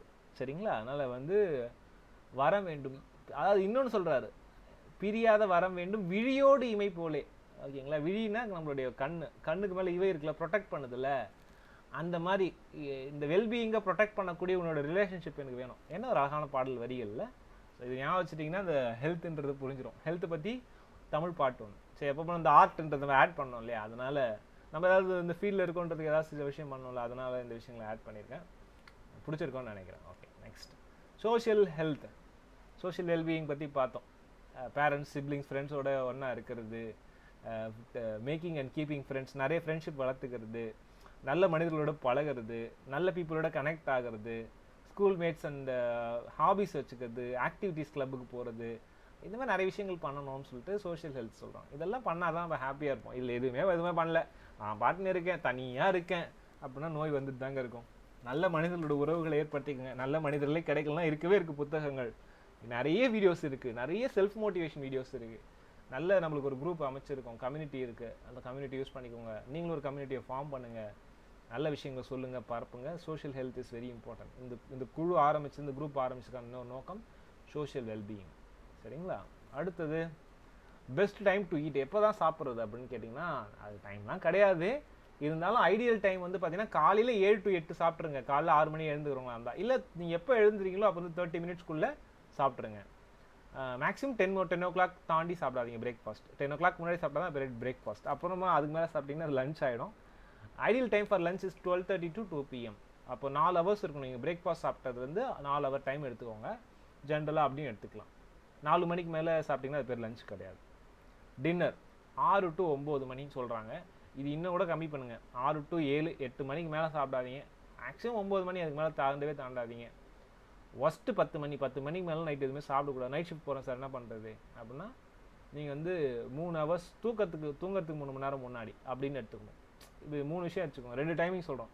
காலையில் எழுந்ததுலேருந்து 1/2 hour உடனே சாப்பிட்டோம்னா, அதுக்கப்புறமா வந்து மேக்ஸிமம் ஒரு 1 or 2 hours ஸ்பேருக்குள்ளே சாப்பிட்டணும். சாப்பிட்டு முடிச்சோம் 4 hourக்கு அப்புறமா லஞ்சு. அதுக்கப்புறமா இப்போ தான் திருவள்ளுவர் சொன்னார் ஃபஸ்ட்டு சாப்பிடுங்க அப்படின்னு. அப்போ அந்த நம்ம சொல்லிட்டோம், திருவள்ளுவர் சொல்லாமல் இருக்கணும், லைஃப் ஸ்டைல் கரெக்டாக இருக்கணும். அப்போ தான் பசிக்கும், இல்லைனா பசிக்காது. நான் நிறைய நாள் ட்ரை பண்ணியிருக்கேன். சில நேரங்களில் இப்போ 8 மணி நேரம் கழிச்சு படிக்கும், சில நேரங்களில் 2 மணி நேரத்தில் பசிக்கும். அப்போ வந்து அப்படைட் வந்து ஒர்க் அவுட் பேஸ் பண்ணியிருக்கோம். நம்ம எல்லாத்தையும் ஆக்டிவிட்டிஸ்லாம் பேஸ் பண்ண தானே அப்படைட். ஒரே நாள்லாம் சரி பண்ண முடியாது. அப்போ முதல்ல இந்த செஷனுக்குள்ளே வாங்க. இதுக்குள்ளே வந்துட்டிங்கன்னா உடம்பு ஓரளவு ஃபிட்னஸ்க்குள்ளே வந்துடும். அப்புறம் ரொட்டீனை கரெக்டாக வச்சுக்கோங்க. காலையில் எழுந்துக்கிறது தூங்குறதை கரெக்ட் பண்ணுங்கள். அது ரெண்டுத்தையும் கரெக்ட் பண்ண பிறகு ஆட்டோமேட்டிக்காக திருவள்ளுவர் சொன்ன மெத்தடுக்குள்ளே போகலாம். That is the best method. அந்த லெவலுக்கு போயிட்டோம்னா நம்மளுக்கு நோயே வராது. அதுக்கப்புறமா இப்போ நோபல் ப்ரைஸ் கிடச்சிதுங்க 2017 ஜெஃப்ரி ஹால் அப்படின்றதுக்கு 2 பேரும் சேர்த்து நோபல் ப்ரைஸ் கிடச்சிது. இந்த வீடியோ நான் உங்களுக்கு அனுப்பி விட்றேன் பாருங்கள். எதை பற்றி அப்படின்னு பார்த்தீங்கன்னா, சிர்காடியன் ரிதம் அப்படின்னு ஒரு விஷயம் இருக்குங்க. இந்த சிர்காடியன் ரிதம் பற்றி ஒரு அவங்க ரிசர்ச் பண்ணாங்க. நம்மளாம் நீங்கள் வந்து ஒரு ரூம்குள்ளே உங்களை பூட்டிடுறாங்க. எக்ஸாம்பிள் வச்சுக்கோங்களேன், உங்களை ஒரு ரூம்குள்ளே வச்சு பூட்டிட்டாங்க. வெளியே வந்து உங்களுக்கு டேவா நைட்டான்னு தெரியல. ஆனால் அவங்க உடம்பு வந்து பார்த்தீங்கன்னா கரெக்டாக தூங்கும், கரெக்டாக எழுந்துக்கும். நைட்டு வந்து காலையில் வந்துச்சுன்னா கரெக்டாக தூங்கும். அப்போ எங்கேயோ விஷயம் இருக்குது. நமக்குள்ளே பயோ கிளாக்னு ஒன்று இருக்குது. நமக்குள்ளே ஒரு சூரிய உதயம் இருக்குது, சூரிய அஸ்தமனம் இருக்குது நம்மளுக்குள்ளே. இதுக்கு பேர் சிர்காடியன் ரிதம்னு பேர். இதுதான் நம்மளை நைட்டு தூக்கம் வர வைக்கிறது, காலையில் எழுந்துக்க வைக்கிறது. இதெல்லாம் பண்ணிக்கிட்டு இருக்கு. தூக்கம் வந்துடுச்சுப்பா அப்படின்னு ஒரு அலர்ட் வருது. எங்கேருந்து வருது? இந்த சிர்காடியன் ரிதம் ஆக்டிவாக இருக்கிறதுனால தான் வருது. இந்த சிர்காடியன் ரிதம் தான் நம்மளுடைய ஹேபிட், ஹெல்த் ஹேபிட்ஸ்க்கான முக்கியமான ஒரு விஷயம். இதை பற்றி ஒரு ரிசர்ச் பண்ணியிருக்காங்க. இந்த சிர்காடியன் ரிதம் எங்கே இருக்குது, எப்படி ஒர்க் ஆகுது அப்படின்னு சொல்லிட்டு ஜெஃப்ரி ஹால் அப்படின்னு சொல்லிட்டு அவர் வந்து பார்த்தீங்கன்னா நோபல் 2 பேர், அவரோட ஃப்ரெண்டும் சரிங்களா, அவங்க 2 பேர் சேர்ந்து நோபல் ப்ரைஸ் வாங்கியிருக்காங்க. எப்படின்னா இது எப்படி ஒர்க் ஆகுது அப்படின்னு சொல்லிட்டு நம்மளுடைய செல்லில் கூட ஒரு வகையான ப்ரோட்டீன், அது வந்து அந்த ப்ரோட்டீன் தான் வந்து நம்மளுடைய நைட்டையும் டேவையும் கண்ட்ரோல் பண்ணுது. ஒரு டைமில் அந்த ப்ரோட்டீன் வந்து கம்மியாக சுரக்கும், அப்புறமா அதிகமாக சுரக்கும். அதிகமாக சுரந்துச்சுன்னா நைட்டு, காலைல கம்மியாக சுரந்துன்னா நைட்டு. இந்த வயசு வருஷம் எதுவும் சரி ஞாபகம் இல்லை, அந்த வீடியோ பாருங்கள். ஆனால் அந்த ப்ரோட்டீனை வச்சு நம்ம கான்செப்ட் அதுக்குள்ளே விஷயம் இல்லை. அதுக்குள்ளே கான்செப்ட் என்னன்னு பார்த்தீங்கன்னா, நமக்குள்ளே அந்த செல்லு கூடிய அந்த ஒரு வகையான ப்ரோட்டீன் வந்து இந்த வகையான விஷயங்களை பண்ணுது. இந்த விஷயங்களை சரியாக பண்ணுறதுனால நமக்கு தூக்கம் வருது, செல்லுடைய ஃபங்க்ஷனிங்ஸ் இயங்குது. அப்போது அந்த விஷயம் இருக்குதுன்றத சயின்ஸ் வகையாக ப்ரூவ் பண்ணியிருக்காங்க. அதுக்காக 2017 அவங்களுக்கு அவார்டு கிடச்சிது. இதை வச்சு மனுஷன் என்னெல்லாம் பண்ண போகிறான்றது அடுத்தது. சிர்காடியன் ரிதமை மாற்ற முடியுமா, அதுக்கு ஏதாவது மெடிசன்ஸ் கண்டுபிடிக்க முடியுமான்றது இவங்களோட ரிசர்ச்சை வச்சு. அதுக்கப்புறம் நிறைய பேர் R&D பண்ணுவாங்க, மாத்திரைங்களாம் கொண்டு வருவாங்க, அதெல்லாம் இருக்குன்னு வச்சுக்கோங்களேன். That's different. இந்த சிர்காடியன் ரிதம் அப்படின்றது என்னன்னு பார்த்தீங்கன்னா, இது நிறைய விஷயங்களை பண்ணுது. நீங்கள் எப்போ தூங்கணும், எப்போ ஒரு நாள் ஆக்டிவாக இருப்பீங்க, எப்போ வந்து உங்களுக்கு பவுல் மூவ்மெண்ட், அதாவது வந்து நம்ம ரெஸ்ட் ரூம் போகிறோம் இல்லையா, அதுக்கான ஃபீலிங்ஸ் வந்து சென்சேஷன்ஸ் எப்போ வருது. காலைல 8:30 மணிக்கு வந்து கரெக்டான டைமில் வந்தீங்கன்னா உங்களுக்கு 8:30 மணிக்குள்ளே காலையில் உங்களுக்கு வந்து ஃப்ரீயாக பவுல் மூவ்மெண்ட் இருக்கணும் வயிற்றில், சரிங்களா. Melatonin secretion stops. 7:30 மணிக்கு காலையில் வந்து உங்களுக்கு எப்படியாவது எழுந்துடும். நம்ம இப்போ 8 மணிக்கு மேலே தூங்கிட்டு இருக்கீங்கன்னா சிர்காடியன் ரிதம் தப்பாக இயங்கிட்டு இருக்குன்னு அர்த்தம், உடம்புல நோய் இருக்குன்னு அர்த்தம். ஞாபகம் வச்சுக்கோங்க. காலையில் 6 மணிக்கு நம்ம எழுந்துட்டோம்னா என்ன, பிளட் ப்ரெஷர் வந்து ரைஸ் ஆகும், ஷார்பஸ்ட் பிளட் ப்ரெஷர் அப்படின்னு சொல்கிறாங்க. கரெக்டாக இருக்கும் பிளட் ப்ரெஷர். அதனால தான் காலையில் எழுந்து ஒர்க் அவுட்லாம் பண்ணணும் அப்படின்றது. 4:30 மணிக்கு கீழே பார்த்தீங்கன்னா பாடி டெம்பரேச்சர் ரொம்ப லோவாக இருக்கும். நைட்லாம் டீப்பஸ்ட் ஸ்லீப். இப்போ 2 மணிக்கு நல்லா தூங்கிட்டு இருப்பீங்க, எழுந்துக்கவே மாட்டீங்க. நல்லா பார்த்தீங்கன்னா தெரியும். 2 மணின்றது டீப் ஸ்லீப். 2 மணிக்கெலாம் நீங்கள் எழுந்துக்கிறீங்க அப்படின்னா உங்களுக்கு ஏதோ சம் இஷ்யூஸ் இருக்குன்னு அர்த்தம். திடீர் நைட் தூக்கம் வருது, மிட் நைட்லேருந்து தூக்கம் வருது. நீங்கள் படுக்கிறது 2 மணினா அது வேறு விஷயம். 6 மணிக்கு கரெக்டாக படுத்தும் இல்லை ஏதாவது விஷயம் இருக்குன்னா இதை நோட்டீஸ் பண்ணி வைங்க, ரொம்ப முக்கியம். எந்த டைமில் இதெல்லாம் நடக்குது அப்படின்னு சொல்லிட்டு. மிட் நைட்டில் வந்து ஃபுல் இது. அப்புறமா வந்து சப்ரஸ்ட் நைட்டு 10:30 மணிக்கு வந்து பவுல் மூவ்மெண்ட் வந்து சப்ரஸ் ஆகிடும். நிறைய பேர் அந்த டைமில் பாத்ரூம் போவாங்க, அப்படிலாம் பண்ணக்கூடாது. இதெல்லாம் காலையில் எழுந்து நைட் ஷிஃப்ட் தூங்குறோம், நைட் ஷிஃப்ட் காலை ஷிஃப்ட் மாறிக்கிட்டே இருக்குது. இதெல்லாம் நிறைய பிரச்சனையை கிரியேட் பண்ணுங்க. சர்க்காடியன் ரிதம் வந்து பாதிக்கும் அப்படின்றதெல்லாம் நிறைய விஷயம் இருக்குது. இதை பற்றி நம்ம படிப்போம். இன்றைக்கி ஒரு செஷனில் எடுக்க முடியாது. பட் சிர்காடியன் ரிதம்ன்றது தான் நம்மளோட பயோ கிளாக். எதனால் காலையில் 5 மணிக்கு எழுந்துக்கிறோன்றது சிர்காடியன் ரிதம் கரெக்டாக செட் பண்ணுறோம். ஏன்னா இயற்கைக்கு ஏற்ற மாதிரி செட் பண்ணுறோம். ஞாபகம் வச்சுக்கோங்க. காலையில் 6 மணிக்கெலாம் இப்போ வந்துட்டு கொஞ்சம் கொஞ்சமாக கம்மி பண்ணணும். அடுத்த செஷனில் அடுத்த 21 டேஸில் அப்படியே கட் டவுன் பண்ணிகிட்டே வருவோம் நம்ம. சரிங்களா? அடுத்து அப்படியே கம்மி பண்ணிட்டே வந்தீங்கன்னா கரெக்டாக நம்ம வந்து 5 o'clock 4:30க்கு மேலே எழுந்துக்கணும். எழுந்துட்டிங்கன்னா பாடி செட் ஆகிடும். இப்போ நான் 7வது நாள் எழுந்துக்கிறேன். என்னோடய பாடி இப்போ இன்றைக்கி நேற்றை விட இன்றைக்கி வந்து எனக்கு டயர்டே இல்லை. பாடி செட் ஆக ஆரம்பிச்சிருக்கு. 7 நாளில் செட் ஆகுது. ஏன்னா நான் வந்து உங்களோட ஸ்டார்ட் பண்ணும்போது என்னோட சேர்ந்தால் தான் நானும் உங்களை அந்த நீங்கள் என்ன எக்ஸ்பிரஸ் பண்ணீங்களோ அதை ஃபீல் பண்ண முடியும். அதனால் நான் வந்து இந்த 4:30க்கு எழுந்துக்கிறதுக்கு முன்னாடி இப்போ நான் டெய்லி ஒரு 4:30 4:45க்கு எழுந்துக்கிறேன். அந்த 15 மினிட்ஸ் கேப்பில். ஆனால் நான் இதுக்கு முன்னாடி இந்த செஷன் ஆரம்பிக்கிறதுக்கு முன்னாடி போன வெள்ளிக்கிழமை சொல்கிறேன். போன வெள்ளிக்கிழமை வந்து அது வரைக்கும் காலையில் 8-8:30 மணிக்கு தான் நான் எழுந்துப்பேன். சரிங்களா? அப்போ என்னால் வந்து நான் ஏன்னா உங்களோட அதுக்கு ஒரு வாரத்துக்கு முன்னாடி நான் ஸ்லீப்பிங் பேட்டர்ன் வந்து நார்மலாக 8 மணிக்கு ஆகணும்னு மாற்றிக்கிட்டேன். ஏன்னா அப்போ தான் நான் உங்களோட ட்ராவல் பண்ண முடியும். என்னால் வந்து 7 நாளில் இன்றைக்கி சேஞ்சஸ் பார்க்க முடியுது. காலைல 4:30 மணிக்கு எழுந்துக்கிறேன். ஃபஸ்ட்டு 3 நாள் ரொம்ப கஷ்டமாக இருந்துச்சு. 4வது நாள் பரவாயில்ல இருந்துச்சு. இன்றைக்கி 7வது நாள் ஐ ஃபீல் கம்ஃபர்டபுள். இன்றைக்கி கண் எரியல, எல்லாமே கரெக்டாக இருக்குது. ஏன்னா என்னோடய பயோ கிளாக் வந்து அலர்ட் ஆகி செட் ஆக ஆரம்பிக்குது காலையில் செஷன்ஸ் பண்ணுறதுனால. ஸோ இதே விஷயம் உங்களுக்கும் நடக்கும். ஸோ ஒருத்தருக்கு இன்றைக்கி 7வது நாள் நடக்கும், சில பேருக்கு 8வது நாள் 9வது நாள் நடக்கும். அவ்வளோதான். 7 நாள் தாண்டிட்டோம் அப்படின்னா 21 நாள் வரும்போது இது உங்களுக்கு ஈஸியாக போயிடும். ஸோ இதை பண்ணிட்டோன்னா நம்ம ஹெல்த்துக்கு தேவையான முக்கியமான விஷயத்தை பண்ணிட்டோன்னு அர்த்தம். அதை மட்டும் மாற்றிக்காதீங்க, அதை சஸ்டைன் பண்ணிக்கணும். That is the important thing. ஓகேங்களா? சிர்காடியன் ரிதம் பற்றி 2 வீடியோஸ், லைட் எப்படி சிர்காடியன் ரிதம்ஸ் பற்றி பாதிக்கணும் ஒரு TED வீடியோ இருக்குது. நம்ம ஆர்டிஃபிஷியல் லைட்ஸ் யூஸ் பண்ணுறதுனால நம்மளுடைய மெலட்டோனின் அப்படின்ற ஒரு சுரப்பி தான் நம்மளோட தூக்கத்தை கண்ட்ரோல் பண்ணுறது. அது அஃபெக்ட் ஆகுது. மெயினாக ப்ளூ லைட்டாக இருந்தாலும் கண்டுபிடிச்சிருக்காங்க. இந்த டெட் டாக் பாருங்கள். நம்ம இன்றைக்கி இன்வென்ஷன்ஸ் லைட்ஸ் பற்றி எவ்வளோ விஷயம். நீங்கள் LED லைட்ஸ்லாம் வந்து நம்ம நினைக்கிறோம் சூப்பராக எனர்ஜி சேவ் ஆகுது. நம்மளோட எனர்ஜி உறிஞ்சிக்கிட்டு இருக்குது. முக்கியமாக நீங்கள் வந்து வார்ம் லைட்ஸ் யூஸ் பண்ணுங்கள். முடிஞ்ச வரைக்கும் லைட்டை வந்து கம்மி பண்ணுங்கள். 0 வாட்ஸ் மாதிரி. ஏன்னா ஃபோனை யூஸ் பண்ணுறது நைட் டைமில் அவாய்ட் பண்ணிடணும். கிட்டத்தட்ட ஒரு 8 மணிக்கு மேலே ஃபோன் யூஸ் பண்ணக்கூடாது. இல்லை 6 மணிக்கு மேலே ஃபோனை கட் பண்ணிட்டீங்கனாலே லைஃப்பில் பெரிய விஷயங்கள்லாம் பண்ணிடலாம். ஆனால் அதெல்லாம் நம்ம கம்மி பண்ணிட்டே வரணும். ஓகேங்களா? அடுத்தது இன்னொரு வீடியோ. ஸோ இவர் வந்து முக்கியமாக டெட்டாக கொடுத்த ஒரு ப்ரொஃபஸர் சாச்சின் பாண்டா அப்படின்னு சொல்லிட்டு இவர் வந்து மார்னிங் என்னென்னலாம் பண்ணணும், இந்த சிர்காடியன் ரிதம் பற்றி பேசியிருக்காரு. இந்த 3 வீடியோ கம்பல்சரி பாருங்கள் டைம் இருக்கும்போது. ஆனால் இன்றைக்கெலாம் வந்து ஒரு 10 நிமிஷத்தில் சொல்ல முடியாது. நீங்கள் பாருங்கள். இல்லை டவுட்ஸ் இருந்துச்சுன்னா we can discuss. அதெல்லாம் குரூப்பில் டிஸ்கஸ் பண்ணுங்கள். இதெல்லாம் வந்து ஆஃப்லைனுக்கான கண்டென்ட். ஓகேங்களா? அடுத்தது எமோஷன்ஸ்க்கும் ஒரு கெமிஸ்ட்ரிக்கும் இருக்கக்கூடிய விஷயம். நம்ம கூட இருக்கிற எல்லாமே கெமிக்கல் ரியாக்ஷன் தான், பயோ கெமிக்கல் ரியாக்ஷன்ஸ். அதில் வந்து ஒவ்வொரு ஹார்மோன்ஸ் இருக்குது. இந்த ஹார்மோன்ஸ்க்கும் எமோஷன்ஸ்க்கும் தொடர்பு இருக்குது. மேனியா, பயம், ரொம்ப பதட்டம், அதெல்லாம் இருக்குல்ல பாருங்க. மேனியா அதில் வந்து ரொம்ப அபரிவிதமான ஒரு கேம்லேருந்து வின் பண்ணிட்டோன்னா நமக்கு ஒரு எக்ஸைட்மெண்ட் கிடைக்கும். இதெல்லாம் காரணம் வந்து டோபமைன். நம்ம ஃபோன் வந்து டோபமைன் வச்சு நம்மளுக்கு நிறைய ஆப் வந்து கண்ட்ரோல் பண்ணிகிட்டு இருக்கு. டோபமைன்ற ஒரு ஹார்மோன் தான் எக்ஸைட்மெண்ட்டு மேனியாக்கெலாம் காரணம். அப்புறமா வந்து செரட்டோனியன் அப்படின்றது நம்ம தூக்கத்துக்கு ஹாப்பினஸ்க்கெலாம் காரணமான ஒரு விஷயம். செரட்டோனியன் வந்து கம்மியாக சுரக்கணும், அதிகமாக சுரக்கும் அப்படின்னா ஹாப்பியாக இருந்தாலும் தூக்கம் வராது. நான் பார்த்தீங்கன்னா தெரியும். அப்புறம் கியூரியாசிட்டிக்கும் அது அதிகமாக இருக்கும். படப்படு பார்த்தோம்னா என்ன நடக்கும்போது தூக்கமே வராது. ஏன்னா செரட்டோனியன் சுரந்துருச்சுன்னா உங்களுக்கு தூக்கம் வராது. சரிங்களா? மெலட்டோனின் அப்படின்றது தான் தூக்கத்துக்கான ஒரு ஹார்மோன். ஆங்கருக்கு வந்து பார்த்திங்கன்னா உங்களுக்கு வந்து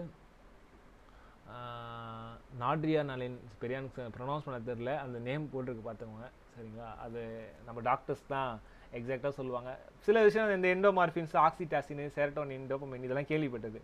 ஸோ இந்த மாதிரியான விஷயங்கள் ஆங்கருக்கு வந்து அது சரியாக எழுத்து வரை தெரியல, சம்திங் நீங்கள் அப்புறம் பார்த்துக்கோங்க. அந்த பேர் முக்கியம் இல்லை, அந்த ஹார்மோன் வந்து இயக்கக்கூடிய விஷயங்கள் தான் முக்கியம் தெரிஞ்சுக்கணும். அப்போ வந்து அடுத்தது வந்து எல்லாம் ஒன்றோட ஒன்று மிக்ஸ் ஆகி தான் பல விஷயங்கள் செலுது. ஸ்ட்ரெஸ்ஸுனால் பாருங்கள், அட்ரிலின்னா பயத்துக்கான ஒரு, இப்போ ஒரு நாய் துரத்தவங்க அட்ரிலின் சுரந்துரும் அப்படின்னு சொல்லுவாங்க. அட்ரிலினும் நாட்ரிலின் அப்படின்னு சொல்லிட்டு ஒரு விஷயம் இருக்குல்ல, அது சரியாக ப்ரொனவுன்ஸ் பண்ணல, சரியாக தப்பான அப்புறம் பார்த்துக்கலாம். பட் எனிவே அந்த 2 சென்ஸும் ஸ்ட்ரெஸ் கிரியேட் ஆகுதுன்னு தெரியும். பயமும் ஸ்ட்ரெஸ்ஸும் இருக்கும்போது அந்த 2 சுரப்பீஸ் அதிகமாக இருக்குது. அந்த ரோஸ் அண்ட் எல்லோ கலர் அது பார்த்தீங்கன்னா தெரியும். ஸோ எம்பதி, எப்பாத்தி அப்படிலாம் பார்த்தீங்க. மெலட்டோனின் அப்படின்னு தூக்கம் இருக்குல்ல, பேத்தட்டிக் அப்படின்ற அந்த இதுக்கெலாம் இருக்குது. டிப்ரெஷனில் வந்து பார்த்திங்கன்னா உங்களுக்கு மெலட்டோனின் சுரப்பு அதிகமாக இருக்குது. டிப்ரெஸ்டாக இருந்தால் தூக்கம் நிறைய ஒரு மாதிரி தூக்கமாக இருக்க மாதிரி ஃபீல் பண்ணுவோம். அதெல்லாம் பார்த்துக்கலாம். ஆர்டிசம்க்குலாம் வந்து பார்த்திங்கன்னா தைராக்சின், இந்த மாதிரியான ஹார்மோன்ஸ் எல்லாம் கிட்டத்தட்ட நிறைய ஹார்மோன்ஸ் இருக்குது. இந்த ஹார்மோன்ஸை கண்ட்ரோலாக வச்சுக்கிறது தான் முக்கியம். அதுக்கு நம்ம என்ன பண்ணணும், நிறைய விஷயம் இருக்குது. இதில் முக்கியமாக 4 விஷயத்தை தெரிஞ்சுக்கோங்க. எல்லா ஹார்மோனாக இருந்தாலும் 4 முக்கியமான ஹார்மோன். டோபமைன் தான் வந்து பார்த்திங்கன்னா ரிவார்டு.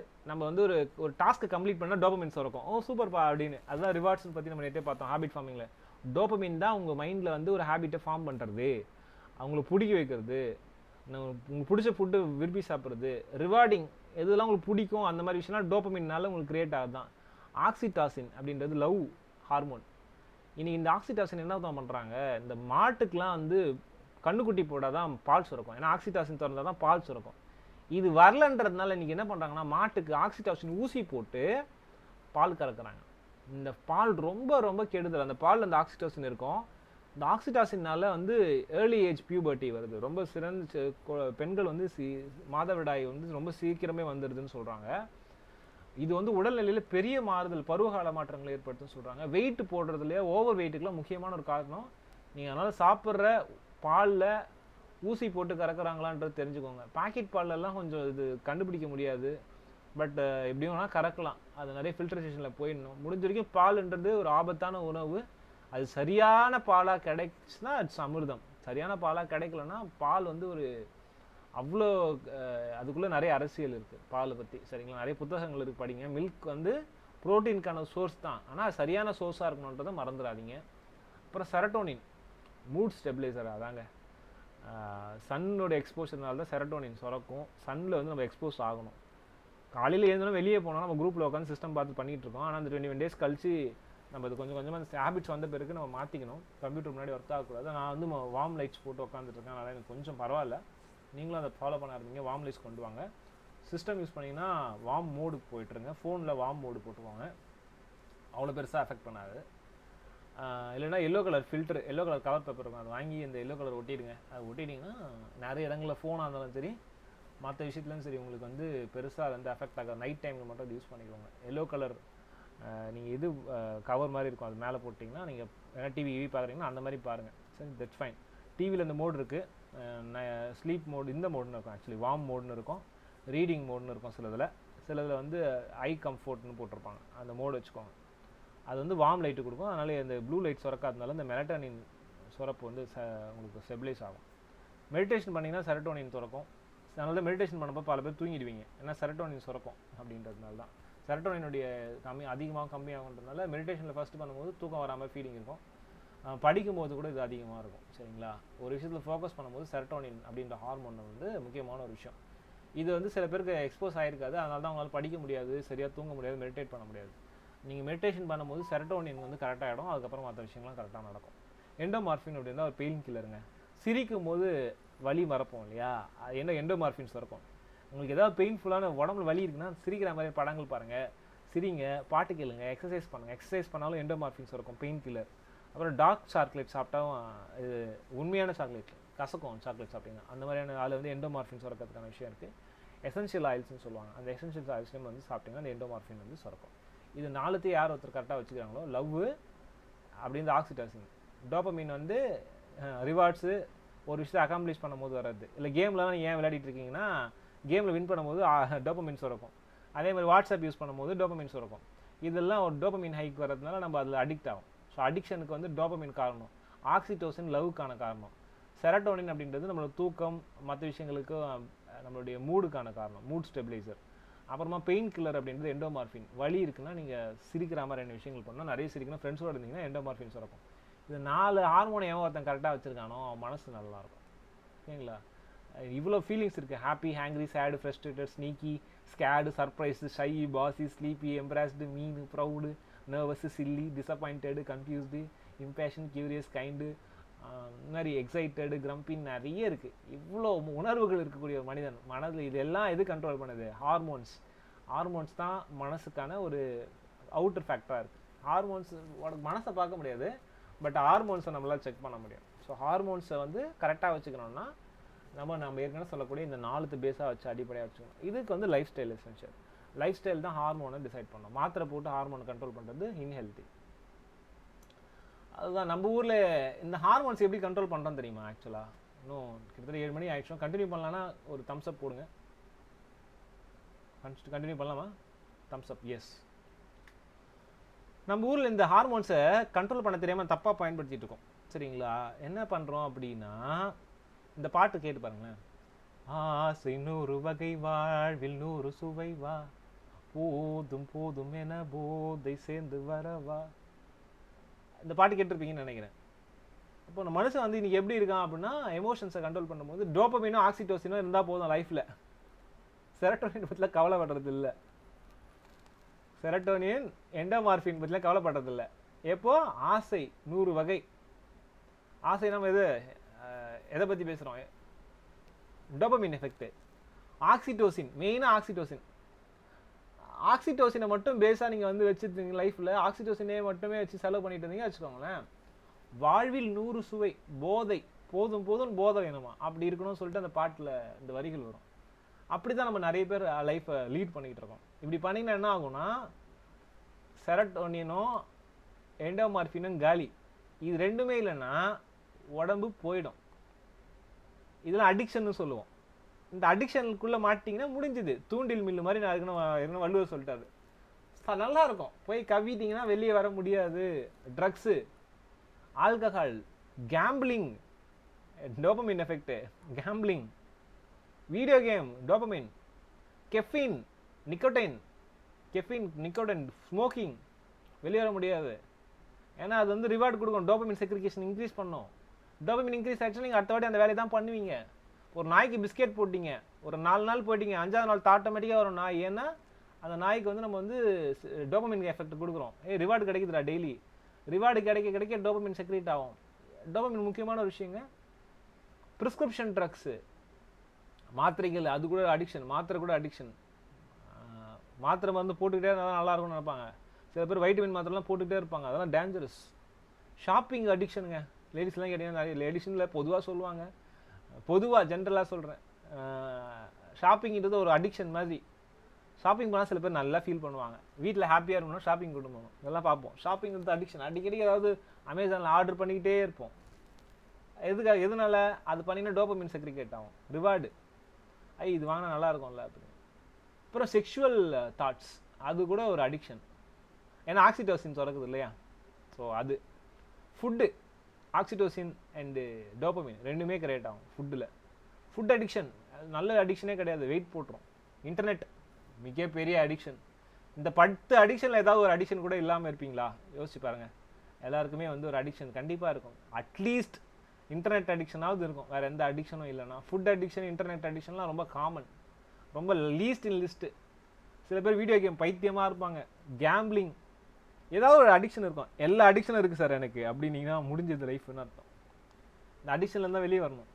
இதெல்லாம் மற்ற விஷயங்கள், விஷுவலாக, ஆல்கஹால், எக்ஸசைஸ் கூட அடிக்ஷனுங்க, நல்ல விஷயம் எல்லாம். Smartphone addiction, internet addiction, pornography addiction. So எல்லாம் செக்ஷுவல் அடிக்ஷன், ஆக்சிடோசனுக்கு முக்கியமான விஷயம் ப்ரோனோகிராஃபி. இந்த அடிக்ஷனும் வந்து உலகத்தில் நிறைய பேர் அஃபெக்ட் பண்ணக்கூடிய ஒரு அடிக்ஷன். மெடிக்கேஷன் அடிக்ஷன்ஸ், அப்புறமா வந்து ட்ரக் அடிக்ஷன், இதெல்லாம் பற்றி பார்த்துட்டோம். இதெல்லாம் அடிக்ஷன் தான். பிஹேவியர் அடிக்ஷன் சில விஷயம் இருக்குது அடிக்ஷனில், அது ரொம்ப இம்பார்ட்டன்ட். இன்டர்நெட் கேம்ஸ் இதெல்லாம் பார்த்துட்டோம். டெபிட்டு, கடன் வாங்குறது ஒரு அடிக்ஷன். கடன் வாங்கியாவது செய்வாங்க சில பேர், அடிக்ஷன். அவ்வளோதான், ஃபினான்ஷியல் விஷயம் முடிஞ்சு போச்சு. ஷாப்பிங் ஒரு அடிக்ஷன், இதெல்லாம் பிஹேவியர் அடிக்ஷன். ஒர்க்குன்னு ஓடிட்டு இருப்பாங்க சில பேர், ஒர்க் பண்ணாமல் இருக்கவே முடியாது. நிறைய பேர் இருப்பாங்க. சில பேர் ரொம்ப சீரியஸாக ஒர்க் பண்ணிட்டு இருப்பாங்க, ஏன்னா அவங்க ஒர்க்கு வந்து அடிக்ஷன். ஒர்க் பண்ணால் மெலட்டோனின், நம்மளுக்கு டோபமைன் வரும், வேலையில் ஹாப்பியாக இருப்பாங்க, வீட்டுக்கு வந்து பிடிக்காது வீட்டுக்கு வரத்துக்கு. Work addiction. லவ் அடிக்ஷன், அவ்வளோதான், எப்போ பார்த்தாலும் கடலை போட்டுகிட்டே இருக்குது, மெசேஜ் பண்ணிக்கிட்டே இருக்குது, நம்மளோட பேசாமல் இருக்க முடியல அப்படின்னா லவ் அடிக்ஷன். அப்புறமா செக்ஷுவல் அடிக்ஷன் இருக்கும் சில பேருக்கு. கேம்பிளிங் அடிக்ஷன், ஃபுட் ஈட்டிங், அதெல்லாம் பிஹேவியர் அடிக்ஷன். கோ டிபெண்டன்சி, அடுத்த டிபெண்ட் பண்ணுறது ஒரு அடிக்ஷன். சில பேர் இல்லாமல் வாழவே முடியாது. பிரேக்கப்லாம் சொல்கிறோம்ல, பிரேக்கப் பண்ணிட்டோன்னா அவ்வளோதான், லைஃபே முடிஞ்சு போச்சு அப்படிலாம் சொல்கிறோம்ல. ஏன்னா it's a behaviour addiction, love addiction. இப்போ வாழ்க்கையில் இந்த பிஹேவியர் அடிக்ஷன் ஆச்சுன்னா life is going to gone. Addictions வந்து ஹெல்த்தை அஃபெக்ட் பண்ணக்கூடிய முக்கியமான ஒரு விஷயம் தெரிஞ்சுக்கோங்க. இன்னைக்கு இப்போ இந்தியாவுடைய மிகப்பெரிய பலம் வந்து நம்ம கிட்டக்கூடிய யங்ஸ்டர்ஸுடைய கவுண்ட்டு தான். சைனாவில் வயசானவங்க அதிகம், ஜப்பானில் வயசானவங்க அதிகம், இந்தியாவில் தான் இளைஞர்கள் அதிகம். ஆனால் இளைஞர்கள் எதை நோக்கி போயிட்டுருக்காங்க? அடிக்ஷன்ஸ் நோக்கி போயிட்டுருக்காங்க அப்படின்ட்டு தெரிஞ்சுக்கோங்க. நம்ம நாட்டை கெடுக்கக்கூடிய முக்கியமான ஒரு விஷயம் அது. வாண்டடாகவும் பண்ணுறாங்க. மற்ற நாடுகள் வந்து இந்தியா மேலே இந்த அடிக்ஷனை திணிக்கிறாங்க. நம்ம அதுலேருந்து வெளியே காப்பாற்றிக்கிறது நம்மளுடைய முக்கியமான விஷயம்தான். Learn from art. இன்றைக்கி எதாவது கற்றுக்க போகிறோம் அப்படின்னா லேர்ன் ஃப்ரம் ஆர்ட்டில் லிட்ரேச்சர்லேருந்து அதியமான் கதை. அதியமான் அப்படின்னு ஒரு அரசர் இருந்தாங்க, அவங்களுக்கு ஔவையார் நெல்லிக்கனி கொடுத்த கதை கேள்விப்பட்டிருப்பேன்னு நினைக்கிறேன். அந்த நெல்லிக்கனி வந்து ஸ்பெஷல் நெல்லிக்கனி. ஒரு மரத்தில் வந்து பல ஆண்டுகளுக்கு ஒரு வாட்டி காய்க்கக்கூடிய ஒரு நெல்லிக்கனி, ஒரே ஒரு நெல்லிக்கனி தான் காய்க்கும். அதை வந்து கொண்டு வந்து ஔவையாருக்கு அதியமான் கொடுக்குறாரு. நீங்கள் வந்து அந்த மாதிரி நெல்லிக்கனி அதியமான் கிடைக்குது, அவங்க ஔவையாருக்கு கொடுக்குறாங்க. நீங்கள் வச்சுக்கோங்க, நீங்கள் தமிழ் லிட்ரேச்சரில் இவ்வளோ விஷயங்கள் பண்ணீங்க, தமிழுக்காக பண்ணுறீங்க. நான் இருந்தால் ஒரு நாடு மட்டும்தான் வாழும், நீங்கள் இருந்தீங்கன்னா தமிழே வாழும் அப்படின்னு அதியமான் வந்து ஔவையாருக்கு வந்து நெல்லிக்கனி கொடுத்தாங்க அப்படின்ற ஒரு கதையை கேள்விப்பட்டிருப்போம். இந்த நெல்லிக்கனி சாப்பிட்டா அவங்களுக்கு வயசு மூப்பு வராது, இளமையாக இருப்பாங்க, அதே மாதிரி நோய் வராது. அவங்க ஔவையார் வந்து எனக்கு வேணாம் அப்படின்னு சொல்லிட்டு, அந்த நீ வந்து இந்த எண்ணத்தோடு இருக்கியே அதியமானே, நீ வந்து இதை எடுத்துக்கணும், உன்ன மாதிரி ஒரு மன்னன் யாரும் கிடையாதுன்னு. அந்த காலத்து மன்னர்கள்லாம் எப்படி இருந்திருக்காங்க பாருங்கள். அப்போது ஹெல்த்துன்றது ஒரு சிங்கிள் மாத்திரையில் இருக்கான்னு கேட்டிங்கன்னா கிடையாது. இந்த மாதிரி நெல்லிக்கனிலாம் நம்மளுக்கு கிடையாது. உண்மையால் நெல்லிக்கனி என்பது ஆரோக்கியத்துக்குமான ஒரு நல்ல விஷயம், நீங்கள் டெய்லி சாப்பிட்லாம். நெல்லிக்காய் வந்து விட்டமின் சி இருக்கிறது, அது வந்து நம்மளுக்கு நிறைய நோயிலேருந்து பாதுகாக்கும், அது ஒரு விஷயம், அது எக்ஸ்ட்ரா மெடிக்கல் பெனிஃபிட். அது தவிர இந்த நெல்லிக்கனி எதை மீன் பண்ணுதுன்னா ஹெல்த்து தான் மீன் பண்ணுது. ஹெல்த்துன்றது ராஜா நினைக்கிறாரா ஒரு தமிழ் புலவருக்கு போய் சேரணும், தமிழை வளர்க்கக்கூடிய ஒருத்தவங்களுக்கு நல்லது செய்யக்கூடிய ஒருத்தவங்களுக்கு போகணும்னு நினைக்கிறாங்க. அவங்க என்ன சொல்கிறாங்க, இந்த நினைக்கிற பற்றியா உன்ன மாதிரி ஒரு நல்லவனுக்கு இதை போய் சேரணும்னு நினைக்கிறாங்க. அப்போ ஹெல்த்து யாருக்கு அவசியம்? இந்த கதையிலேருந்து தெரிஞ்சுக்க வேண்டியது, வரலாறுலேருந்து தெரிஞ்சுக்க வேண்டியது, நன்றாக ஆட்சி செய்யக்கூடியவர்களுக்கு ஆரோக்கியம் அவசியம், நல்ல எண்ணங்களோடு சமூகத்துக்கு சேவை செய்யக்கூடியவங்களுக்கு ஹெல்த் அவசியம். மற்றவங்களாம் அவசியம் கிடையாதான்னு கேட்டிங்கன்னா இருக்குது. நீங்கள் எல்லாம் இந்த 2 கேட்டகரியில் வந்துடுங்க. இயற்கை உங்களுக்கு வந்து என்ன பண்ணும், இயற்கை ஹெல்ப் பண்ணும். இந்த நெல்லிக்கனின்றது இயற்கை கொடுத்த பரிசு. அப்போது உங்களுக்கு இயற்கையே ஹெல்ப் பண்ணணும், நல்லது செய்யணும்னு நினச்சிங்கன்னா, எம்பத்தி நேற்று பற்றி பார்த்தோம், எம்பத்தின்னு வந்துச்சுன்னா ரெண்டும் நல்ல ரூல் பண்ணணும், நல்ல நல்ல விஷயங்கள் லிட்ரேச்சர்லேருந்து நிறைய விஷயங்களை கற்றுக்கிட்டு சொல்லித்தரணும். அதனால் வந்து தமிழ் மூலியமாக கிடைத்த அற்புதமான ஒரு ஆர்ட் ஃப்ரம் லேர்ன் ஃப்ரம் ஆர்ட்டுக்கான கேட்டகரி இன்னைக்கு. சரிங்களா? அடுத்தது மேக்னாவை இழந்த வழி இன்னும் இருந்தது. ஸோ இந்த படத்தில் வாரணம் ஆயிரம் ஒரு நல்ல எக்ஸாம்பிள். இந்த டைலாக் கேளுங்க, ரொம்ப முக்கியமாக நீங்கள் கேட்க வேண்டியது. ட்ரக் அடிக்ஷன்லேருந்து வெளியே வந்த சூர்யா அதுக்காக ஒரு டிப் கொடுப்பார். மேக்னா இழந்த வழி வந்து எனக்கு அது ஒரு லவரை இழந்திருப்பார். நம்ம ஏற்கனவே பார்த்தோம், ஆக்சிடாசின் அப்படின்றது சுரந்துட்டு இல்லைனா என்ன ஆகும் அப்படின்னு சொல்லிட்டு. இந்த கோட் டிபெண்டன்சி அப்படின்ற ஒரு அடிக்ஷன்லேயே இருப்பார். அந்த கோட் டிபெண்டன்சின்ற ஒரு அடிக்ஷன் தெரிஞ்சுக்கோங்க, பிஹேவியல் அடிக்ஷனால் இவர் என்ன வரும் பிரச்சனை வரும்னா, இவருக்கு வந்து மன வருத்தம் இருக்கும், லைஃபை விட்டுருவார், ரொம்ப வாழ்க்கை விரக்தியோடு இருப்பார், ட்ரக் அடிக்ட் ஆகிடுவார்.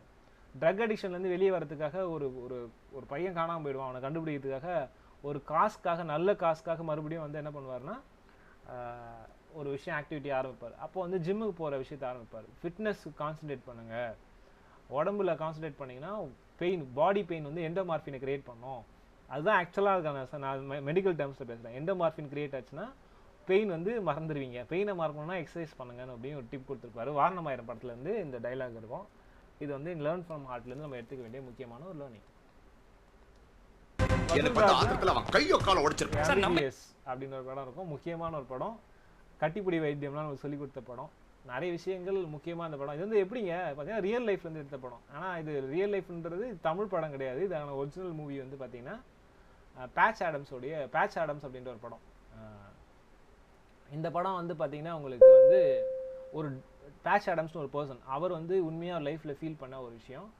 அந்த படத்தில் இருந்தோடைய இது 1998 வந்த படம். இந்த படத்தை பேஸாக வச்சு தான் வசூல் ராஜா MBBS எடுத்தாங்க.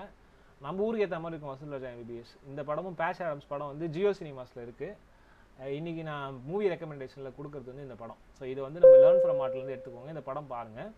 இந்த படம் பார்த்தீங்கன்னா உங்களுக்கு வந்து அந்த டாக்டர், இன்றைக்கி அந்த வசூல் ராஜா படங்களை பார்த்த மாதிரி தான் டாக்டர்ஸ் வந்து பார்த்தீங்கன்னா இன்றைக்கி எப்படி இருக்காங்க. இப்போ எல்லா டாக்டரும் கிடையாது, ஒரு சில பேர் கமர்ஷியலாக இருக்கவங்களை மட்டும் சொல்கிறேன். கமர்ஷியலாக இருக்கவங்களாம் எப்படி இருக்காங்க, அது வந்து நீங்கள் வெளியே வரணும்னா நீங்கள் என்னெல்லாம் எப்படி இருக்கணும், டாக்டர்ஸ்னால் எப்படி இருக்கணும், டாக்டர்ஸ்க்கு ஒரு லெசன், நம்மளும் வந்து எப்படி இருக்கணும் அப்படின்னு, மென்டலாக ஹெல்த்தாக இருந்தாலும் ஃபிசிக்கலாக ஹெல்த்தாக மாறிடலான்ற சொல்லக்கூடிய ஒரு படம். வசூல் ராஜா MBBSஸும் பார்க்கணும், பேட்ச் ஆடம்ஸும் பார்க்கணும். இந்த வாரத்தில் டைம் கிடச்சி அந்த படங்கள் பாருங்கள். அடுத்தது இந்த பேட்ச் ஆடம்ஸ் நான் உங்களுக்கு அனுப்பி விட்றேன் பாருங்கள். ஸோ வேறு என்னெல்லாம் படம்லாம் இருக்குது அப்படின்னா, கிட்டத்தட்ட உங்களுக்கு ஒரு லிஸ்ட் எடுத்திருக்கேன். இது எல்லாமே மெடிக்கல் சம்மந்தமான ஹெல்த் ரிலேட்டடான மூவிஸ். அவேக்னிங்ஸ் 1990 வந்த படம், டாக்டர் 1991 வந்த படம், விட் அப்படின்ற படம் 2001 வந்தது, லெனின்சோ ஆயில் அப்படின்னு படம் 92, த டாக்டர் 2013 வந்த படம், அப்புறம் சம்திங் த லார்ட் மேட். இதை நான் லிஸ்ட்டு உங்களுக்கு அனுப்புகிறேன். இந்த படங்கள்லாம் டாக்டர்ஸோட லைஃப்பை பற்றியும் டாக்டர்ஸ் சம்மந்தப்பட்ட ஹெல்த் சம்மந்தப்பட்ட படங்கள். கண்டிப்பாக டாக்டர்ஸ் எல்லாம் பார்க்க வேண்டிய படம். ஹெல்த் ரிலேஷனாக நீங்கள் வந்து சீக்வன்ஸாக படம் பார்க்கணும், நல்ல ஒரு பிளேலிஸ்ட் வேணும் அப்படின்னா இந்த படங்களெல்லாம் நீங்கள் லிஸ்ட் டவுன் பண்ணிக்கலாம். சரிங்களா? ஸோ நீங்கள் லேர்ன் ஃப்ரம் ஆர்ட்லேருந்து இன்னும் எலிஃபென்ட் மேன் ஒரு படம், அது மை சிஸ்டர்ஸ் கீப்பர் 2009 படம், இது எல்லாத்தையும் சிஸ்டர்ஸ் கீப்பர் அப்படின்னு படம். இப்போ நீங்கள் எல்லாத்தையும் இதெல்லாம் இந்த லிஸ்ட்டை உங்களுக்கு நான் எக்ஸ்ட்ராவாக ஆட் பண்ணுறேன். ஹெல்த் அண்ட் வெல்பீயிங்லேருந்து படங்கள் சார்ந்து நம்ம கற்றுக்கலாம். படங்கள்லேருந்து ஹெல்த்தையும் கற்றுக்கலான்றதுக்கான எக்ஸாம்பிள்ஸ் மூவிஸ் இதெல்லாம். ஓகேங்களா? டே 7 இன்றைக்கி இதெல்லாம் பண்ணியிருக்கோம், இதெல்லாம் பார்த்து தெரிஞ்சுக்கிட்டோம். முக்கியமாக பிஹேவியர் அடிக்ஷன்ஸ் வந்து வெளியே வரணும். திருக்குறளும் பார்த்தோம். நீங்கள் ரஃபாக நீங்கள் என்னென்ன பார்த்தோன்றதை நம்ம ஸ்லைட்ஸ் உங்களுக்கு காமிச்சிட்ருக்கேன். ஸோ ஹெல்த்னா என்னென்னு பார்த்தோம். இந்த பிளேலிஸ்ட் உங்களுக்கு அனுப்புகிறேன். இந்த கர்வ் சரியாக புரிஞ்சுக்கோங்க. அவுட்லீவ் புத்தகம் படிக்க முடிஞ்சால் படிங்க. ஸோ 2 திருக்குறள் பார்த்துருக்கோம். இன்றைக்கி க்ராலிங் பற்றி ஒரு வீடியோ இருக்குன்னு அதுவும் நான் அனுப்பி விடுறேன், பாருங்கள். இன்றைக்கி ஃபிட்னஸ் பற்றி ஹெல்த் பற்றி நிறைய விஷயங்கள் ஷேர் பண்ணியிருக்கோம். நம்மளுடைய பாரம்பரிய கலைகளையும் யோகத்தையும் வந்து பயன்படுத்திக்கோங்க அப்படின்னு சொல்லிட்டு இன்றைக்கி எக்ஸசைஸ்லேருந்து ஆரம்பித்து கிட்டத்தட்ட நம்ம நிறைய விஷயம் பேசியிருக்கோம். ஹெல்த் பற்றி சிர்காடியன் பற்றி பேசியிருக்கோம். நான்லாம் சும்மா இன்ட்ரொடக்ஷன் கொடுத்துருக்கேன்.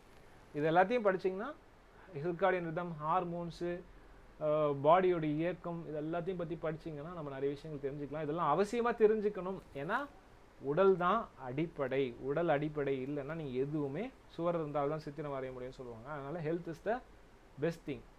அதிகமாக நெல்லிக்கனி கொடுத்தா மாதிரி நம்மளுக்குலாம் ஹெல்த்துன்ற ஒரு நெல்லிக்கனியை நம்ம தான் உருவாக்கிக்கணும். அது நம்மளுடைய லைஃப் ஸ்டைல் தான். அந்த நெல்லிக்கனின்றது nothing but lifestyle management. அதை நம்ம பண்ணிட்டோம்னா மற்றெல்லாம் கரெக்டாக வரும். கிளாஸ் 7 இன்றைக்கி முடிஞ்சது. ஹேபிட்டிக்கு இன்ஸ்டால் பண்ணாதவங்க ஹேபிட்டிக்கு இன்ஸ்டால் பண்ணிவிடுங்க. ஈசன் ஓவர் டாஸ்க் இன்ஸ்டால் பண்ணாதவங்க இன்ஸ்டால் பண்ணிக்கோங்க. செஷன் கிட்டத்தட்ட எண்டிங் போர்ட்டில் இருக்கும். இன்றைக்கி செஷன் பிடிச்சிருந்துச்சுன்னா தம்ஸ் அப் பண்ணுங்கள்.